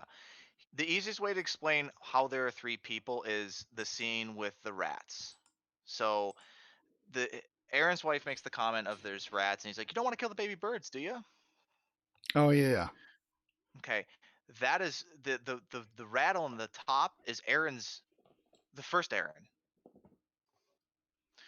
So Aaron drugs himself in the scene with the milk, which is explained at the end of the film. Mm-hmm. The second Aaron is the person doing the drugging. The third Aaron is the person that he overtakes. Because the third Aaron comes back to try and stop the second Aaron from doing from stop doing what he does throughout the rest of the day, and they work everything out for what ends up being the end of the film, where second Aaron agrees to leave the rest of and go to this foreign nation where no one knows him, and third Aaron, who has the recording of all the conversations for all of these things because he's done this 6 times at this point. To go throughout the rest of the day. So we're actually dealing with the last iteration of Aaron by the time that Abe first talks to him. That's how crazy the timeline in this situation is. Because it's not a linear loop back. Now, Mr. Granger, just like everything else, the reason why I say just ignore Mr. Granger is because even Abe and Aaron say they don't understand what happened to him specifically, because there is no explanation for him. They just know that's just the first time that they're actually dealing with paradox, and I really feel that that's just an explanation that paradox can happen. Okay. And that's kind of just the unseen exposition of that. That's the one time they do some exposition, is that, hey, paradoxes can happen at this point. So here's the thing. I don't believe that anything is put into a film accidentally, with the exception of gaffes. But that doesn't mean a whole scene or a character, right? That's not a gaffe. That's not a mistake. So there's a reason that they put those things into the film. Yes, we are dunking on Primer, and yeah, good. You're on your lunch. That's awesome. I'm glad you're on your lunch at 11:30. Oof, I remember those days.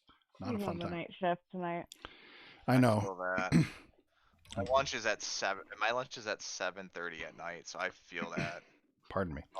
So there are things that are put into movies intentionally, right? Or everything. You don't see a thing in a movie unless, like I said, somebody makes an error, but that's usually blatantly obvious. It's not a whole character or scene.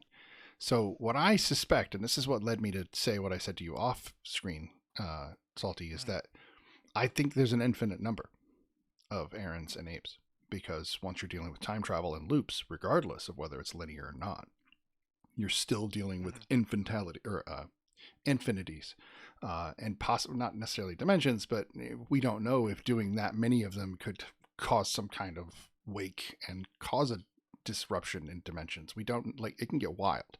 And so the idea that there aren't just an infinite number of them is, I think, a little ridiculous. And we see little tidbits of that throughout the film, that there are the possibilities are technically endless, because that's just what we see, because we're seeing things still from one Aaron's perspective, because you can only follow one character really. Most movies don't do anything but, because they don't have a choice. And even if you're not one of the main characters, you're still that invisible character, ghost character, if you will, Chelsea. And since you're a ghost character, the fly on the wall. So there is an explanation to that, and it is with Thomas Granger. I'll let you finish the thought, though. I just think that having those little tidbits are those things that don't necessarily have perfect explanations. That's what makes it art. And although art made by engineers can usually look pretty funky because that's what we're looking at. We're literally looking at a piece of Yeah. art made by engineers. Now, Yeah. if you watch an engineer literally try to go build a sculpture, you'd see a pretty rigid Mhm. and pretty structurally sound thing, and there may not be. And I'm not talking about architecture here. I'm not talking about the artist side of engineering. I'm just talking about if you just had a raw engineer, you'd have a box of wood and it would hold together well and it would work well. But pretty's not necessarily their thing. Thank you, Fry Guy. I apologize. I have nothing to hydrate with, or I would hydrate. I pop-tarted. Does that count? I mean, that feels good. Pop-tarting. Um, I knew a so, guy. Real know. quick deviation on Pop Tarts. He took a Pop Tart and he get a jelly Pop Tart like a strawberry one. He Mhm. put peanut butter in it and then he put another Pop Tart on it. Make a Pop Tart peanut butter sandwich. I just realized I have Pop Tarts. I'm not sure how I Oh, feel there about you all that, but anyway, go. damn, that was a thought and I lost it. It just that pop-tarted away. It's okay. It do be like that. I don't know. You're basically saying that things don't necessarily they put even engineers put things in not for an explanation. There's a meaning behind it. Right, because you're still building a piece of art. So even if they aren't doing, thank you for bringing me back to exactly that point. Even though they're doing art and they're in a medium that's not their own, they're definitely out of their element in sorts.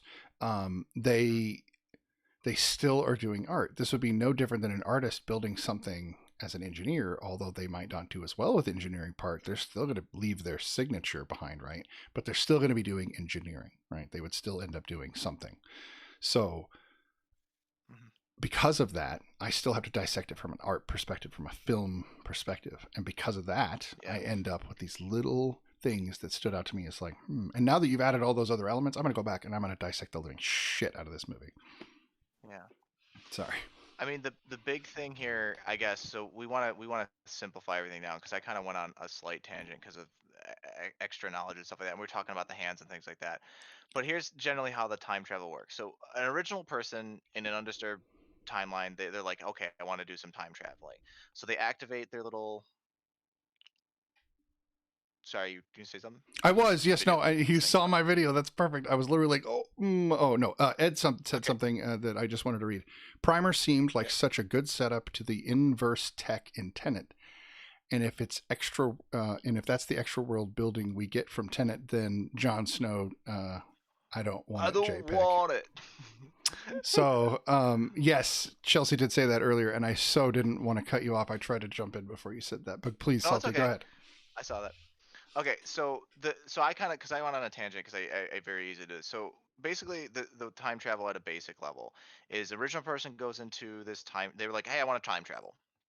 No time traveling has occurred at this point, so they activate per Abe's explanation. They activate the delay switch and they leave the area to avoid counting the double because their double has to crawl out during this time frame. So we say 15-minute window. That's why he sets that, right? Right. So the machine stops and the double exits. The original prepares for entry. They check stock prices and they do all the stuff that they do in the movie to make money, right? And then after the set period of time that you want, to travel back to, you enter the box at the end, joining the looping time stream inside, which we said is 1300. Right. Now the original waits out the 6 hours of the time that you're traveling back into the past, right? Because you have to wait the time frame that you activate the machine for, and you become the double that emerged from the machine during that delay period. Now you are back at the original time when the machine was started, albeit 15 minutes, right? Now you are now the double, and you are able to have 6 hours of casual influence on both the new timeline and the original timeline because your other person is inside the box. So you both exist simultaneously during that 6 hour window, which is why in the scene where he says, hey, I'm not messing with you or anything like that, and hands him a pair of binoculars and you see him walking into it. So let's say, for instance, we have person, zero, they activate the machine and leave. Now number one, which is our double, climbs out of the machine. We don't exist in the world at this point, person zero, and number one is now betting on all the stocks and stuff like that. elsewhere at this point. So you both exist simultaneously in the same timeline of the 6 hour window. And then this person gets into the box, thus eliminating themselves from that timeline with the person one. And so that's why like the infinite number of them is kind of explained with Granger, because when the paradox happens, right? We see Granger collapses and he's out of the picture. The paradoxes can affect each other, and so you can eliminate your quote unquote double and affect time in that situation. Hmm. That's a darkness to that. Well, so to answer Fry Guy's question, but doesn't time function like dog years or something? Because the watch was in there for a minute, but it says that it's been running for a day or something. So they answer that with the looping situation. So they explain that it loops 1,300 times back and forth. So let's say, for instance, there's a minute of time inside of the box, right? And you put the watch in there for a minute and then pull it out. In that minute, it is looped back and forth a minute 1,300 times. So 1 minute, 2 minute, 3 minute. So you take 13 divided by 2, and that's the number of time that the time that it's been in there, because it goes back and forth in there. So they explain that in the movie, that inside the box, if you're not intelligent, if it's just an object, it's looping back and forth in time for a period, for that entire period of time, thus living out 1,300 minutes essentially. Hmm. If a smart thing is in there and it goes in there and it goes at the tail end, you're doing that inversely. You're doing that reversed. So instead of 1,300 minutes going forward, you're 1,300 minutes going backwards, because you're entering at the exit of the loop and you're going backwards in that time span. So that's why they have to that's why he says, you have to time it just right, and if you get out too soon, you get quote unquote fried, because you're coming out of sync of the loop. That's super math nerd. Again, this is why if you're not like an engineer or want to dissect it further, it can be like first watch is just like, what the flip am I watching? Oh yeah, no, Because you have to understand that loop. I agree. This is too What was that? You broke up much really. math for me for a movie. 100%. Too many numbers. I got it on. I mean, again, I got on my second watch because I kind of looked it up, and literally understanding how the time travel works is key and crucial to this. Without understanding the time travel, you're kind of in the dark because it doesn't make sense. What it boils down to is, rather than living a straight thing where it's like starts at point A, goes to point B, and then goes back to point A, and then continues out the day, and your two doubles disappear.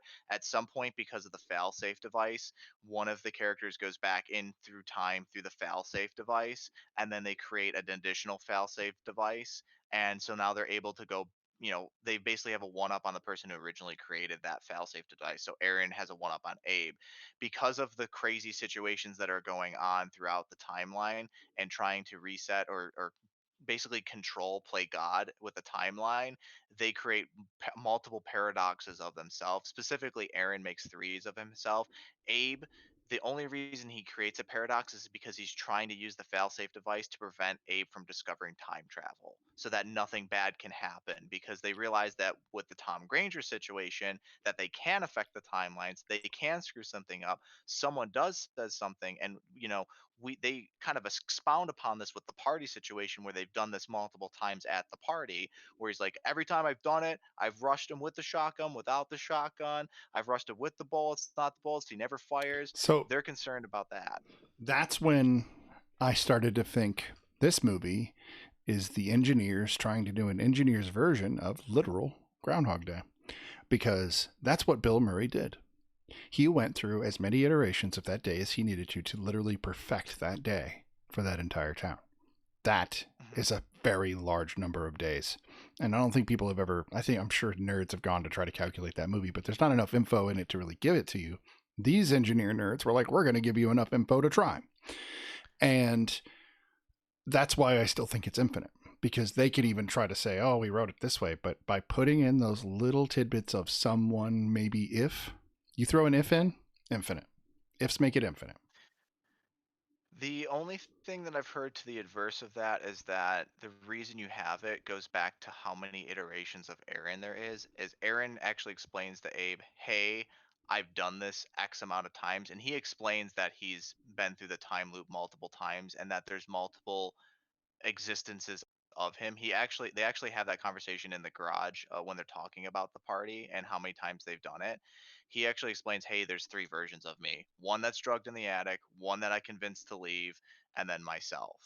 And then Abe knows that there's another existence of him because he nitrous oxide his version to try and stop them from discovering time travel, because he stays behind at the end of the movie in order to prevent them from discovering time travel in the first place, hopefully trying to stop Aaron's grandmaster whatever he's doing, which they don't really explain that, and I don't Again, think I've ever known.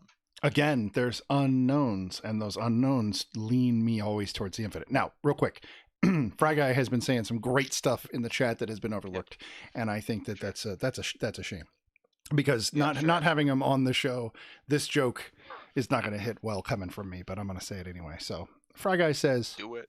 I also think great value Christian Slater was the one doing it from the beginning and put discount Michael Rappaport onto the idea so that he didn't get stuck in the past. And I think those are great descriptions for those actors. No offense to them, but That is pretty good. and then that's my viewer explanation for why they kept talking over themselves, because that was the shit. Do I have an ant on me? I swear to God, I do. That is the shit first loop back.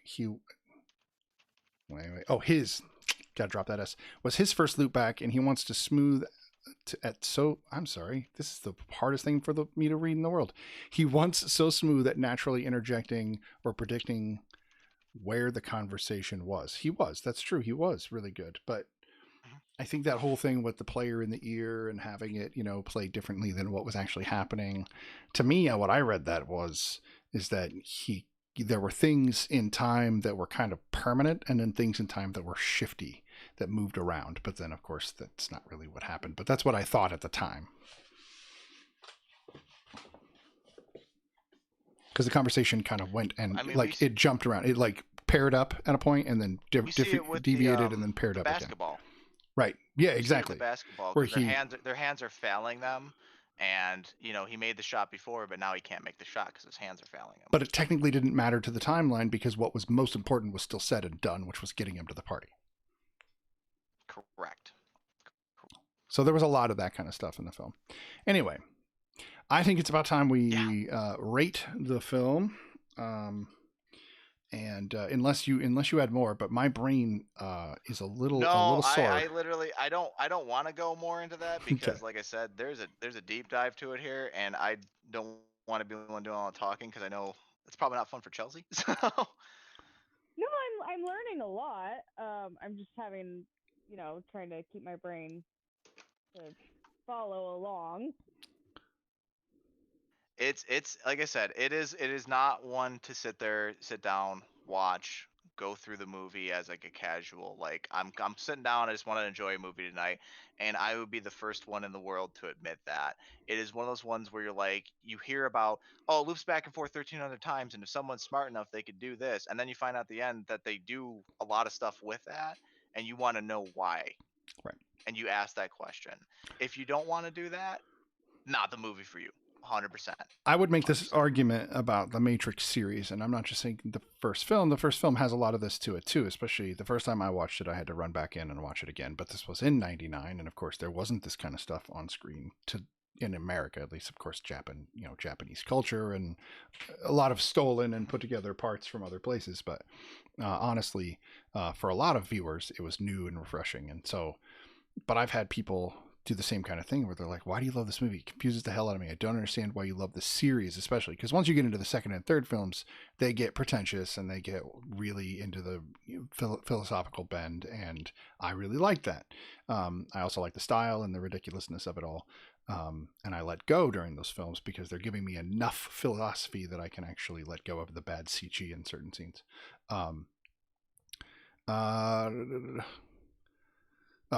Fry Guy, I think it's hilarious. The key to time travel was a fungus, because the dude who wrote the screenplay must have been on shrooms to come up with these ideas, he says. I mean, here's the one thing that's kind of crazy, and I've come to overlook this in many, many years, and this is the question that I'm sure many people ask. So you find out that you put this thing in there, and it develops this crazy fungus, right? why is the next thing build a giant room and jump into it? Right. No, that's an odd one. That's the one thing like I come at it was like it's like so like that doesn't make sense to me, you know. And I again that's one of the things where there's a suspension of belief in the situation is like you're really smart, you know, again Steve Jobs type guy, Mm-hmm. and you're like, okay, I put this in there, and obviously you know there's some kind of weird acceleration of time, and then you're like, all right, well if we put someone in it and jump backwards, you know, we can go back in time. Like that's the one thing where I go, maybe my brain, maybe brain small, real smooth. Matt, no, I don't know. Why was the engineering jump to the next thing was I want to jump? Like that's a Kevorkian kind of thing. Like So here, I can give you it to you. know, I can like give you all the right, reason. I can no, give you the reason. It's called human discovery, human need to branch out and do crazy things. It's part of our DNA. Why did they get in the space rocket? They yeah, were I blowing mean, up. They were blowing up every time they got onto those things. They were blowing up. They even sent I just monkeys feel first. like here's my thing. Here's my thing, right? So he puts the watch and stuff like that in there. Okay, Mhm. why not have your watch go through a whole, you know, whatever time zone, and then have it so that you pull it out at the end of the loop? Well, no, and not only Like, that, you but know, I that's the guess one thing. the only thing that really, because they were doing it out of a garage, they were stuck and limited. So they had no choice but to try to just do this as quickly as they could. And so they really didn't They have do time make to that screw around. with Thomas Granger, like, Right. hey, we're poor and we don't have money. Right. And since they're So, poor and don't have money and they can't let the other two guys in on it because you never know, 4 people would have made it even harder to deal with because then there would have been potentially 4 iterations. You know what I mean? Like it gets exponential. So, but the idea is that they had to keep it low key. They had to keep it to themselves, which means they either had to do something with it or not. And they even talked about that. Like we either have to do something with this or not. And I we don't know what we have, but we I can't do do want to something put until we this. know. I do want to put this out there, and I do for those people because this I think they really do this very well, and I think this would really be beneficial. Um, so back in I think this was 2015. I can look it up here in a second. Give me a second. There's a YouTube channel, London City Girl, all one word, and they do a primer explanation video and it's illustrated and it breaks down the time machine I think very well out of all the different ones. There's also James Van Fleet does understanding primer in 6 minutes, which is another pretty good one. James Van Fleet, obviously, if you don't have an attention span or if you're crunched for time, you're on lunch. Original Fry guy. It's done in 6 minutes. Bing, bam, boom. It'll give you a short explanation of time travel, and I think it is wonderful for it.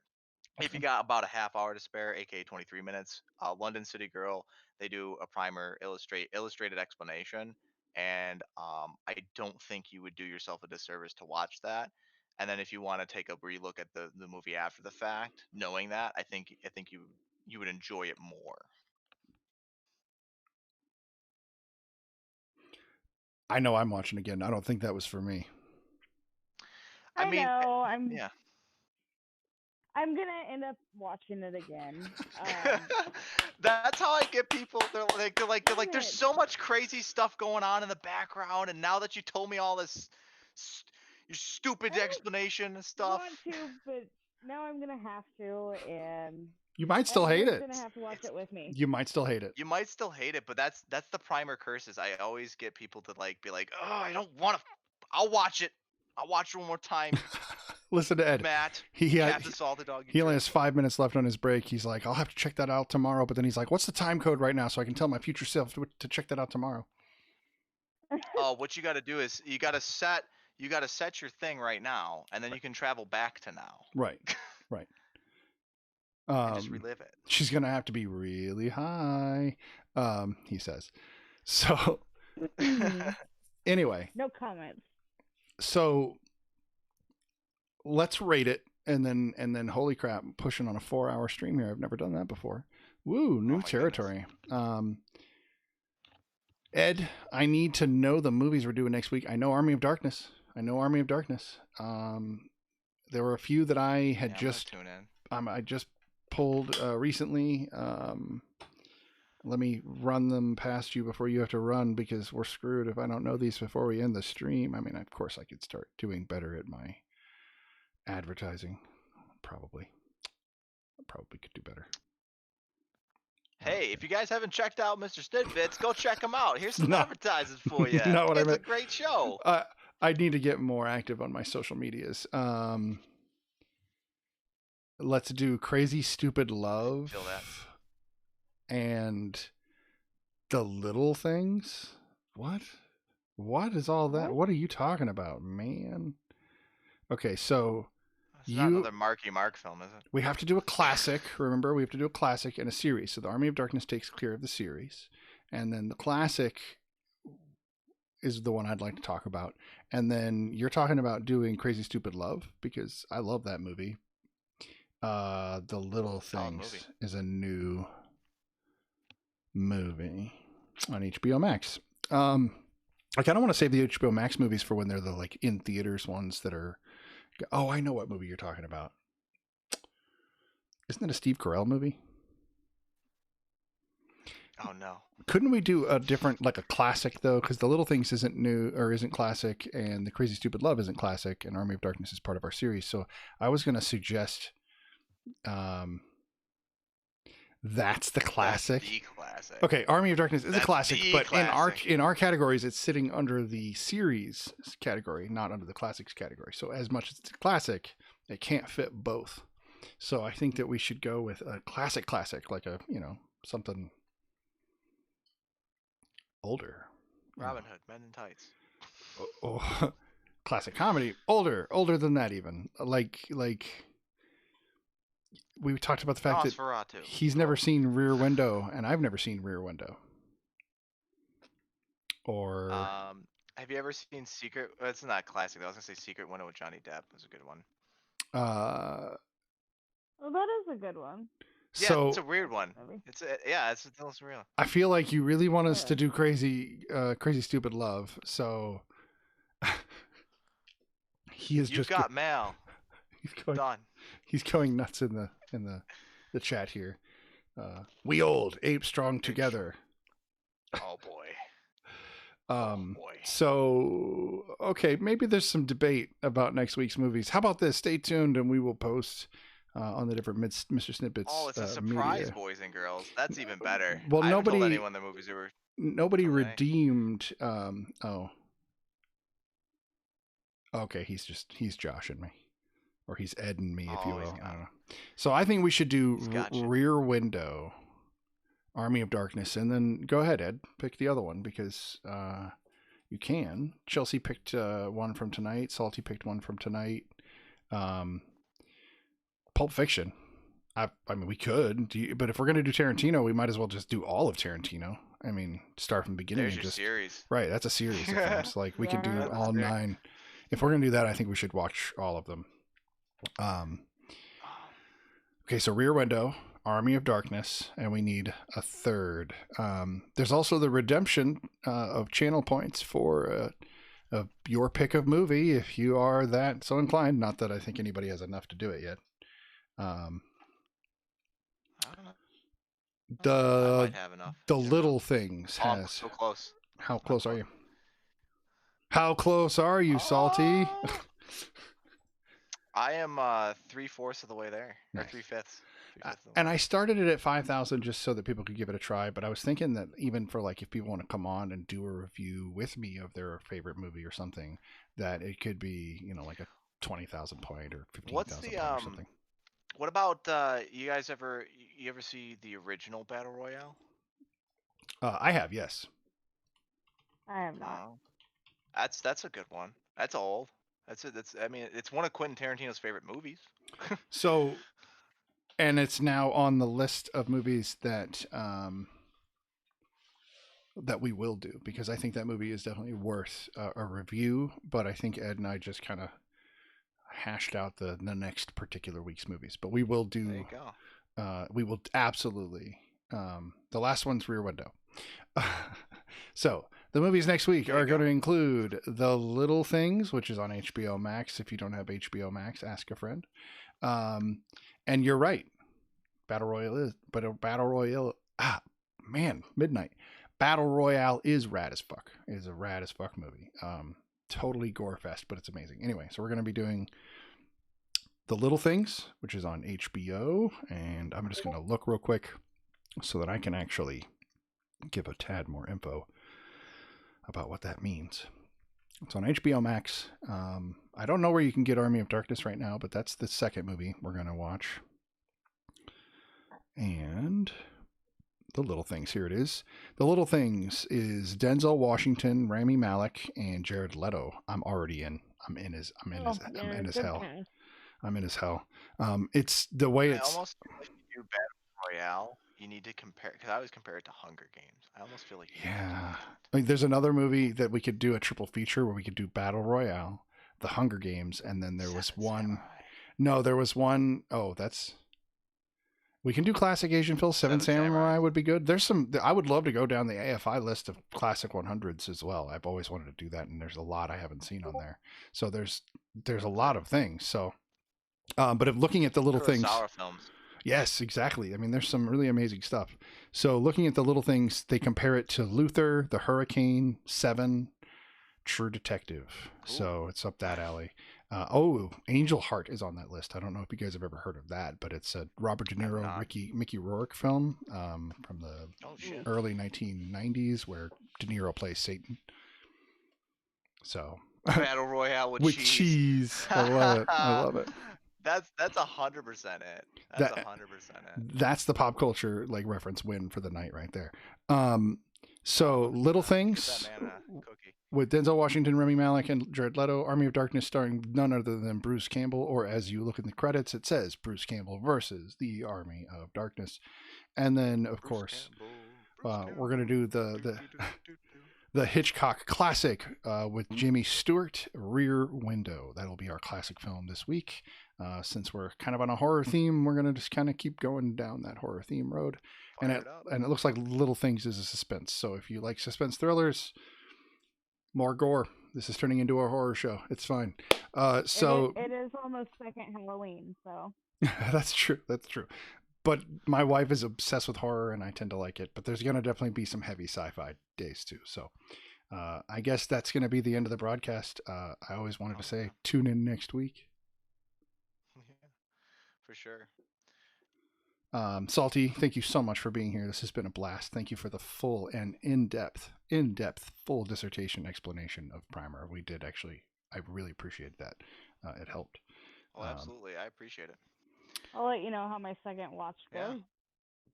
Yeah, keep me informed. I'm always lurking in the Discord for MrSnidBitS. So, to my people in my chat, thanks for joining us today too as well. If you haven't, give that follow to MrSnidBitS. I appreciate him, and you should appreciate him as well. I'm out of here. Anyone else want to say anything? Lovely people in chat. Yeah. All right. Appreciate you guys in my stream. I'm going to sign off. I'm going to chat a little bit more with MrSnidBitS, but you guys go give him a follow. Appreciate you for joining me tonight. I'm your Captain Salty Dog, setting sail and signing off. And I'm just with you guys now because I'm done streaming. Now that's exciting. Now you're just a distant voice. Now I'm just a disembodied voice. Or a ghost voice. Another That's the ghost rule. voice. It's a ghost voice. Yes. That's Ghost the pirate voice. rule. That's the rule. Channels. Ghost pirates. Channels you think I'll like, huh? That's cool. I'm trying to figure out who we might raid, because of course that's a fun thing that I don't get to do very often. So I'm gonna do it, but let me figure out how the hell I'm even gonna do that in my brain, as I'm not thinking very straight right now. I'm so tired. It's ridiculous how tired I am. Okay, here we go. My channel. No, I don't want my channel. Which you want to go to? Yes. Create a dashboard. Yeah, I knew that. I'm a dork. Okay, now we got it. Oh man, I screw that up all the time. Yeah, no, I've been in other raids when all of a sudden they weren't raids anymore. So you have a good night too, Mr. Fry Guy. You enjoy work. Try to be safe out there. Make sure. Yeah, I appreciate everybody. Right. Appreciate being on the show. So who are we gonna raid? Oh wow, I don't have very many people on. That's weird. I thought there were more people on than that. Oh, look, it's Lancer. Woo! What's up, dude? We haven't left yet. We're still alive. We're still rolling. Live and rolling. Okay, this person doesn't have much, but I do know DJ Norm HD was pretty rad last time I was drawn over there, so why don't we rate him? Why not? Choo choo. Oh, let me see what his rate is. Oh, you can preview their... Oh, yeah, he's playing disco. We're over. We're doing it. Here we go. Disco. Is it going? Can't go wrong with the disco. It is. It's just gonna it's gonna take like 10 seconds. I love it too because it says 0 raters, yet there are 5 people in here, so you know it's I like. know. It's bizarre. Anyway, here we go. Have fun. We'll talk to you all later. SnidBitS See you, signing Fry off. Guy. Bye, Lancer. Bye, everybody from MrSnidBitS channel. Bye-bye. Oh, solid. Look at this thing. This is wild. This is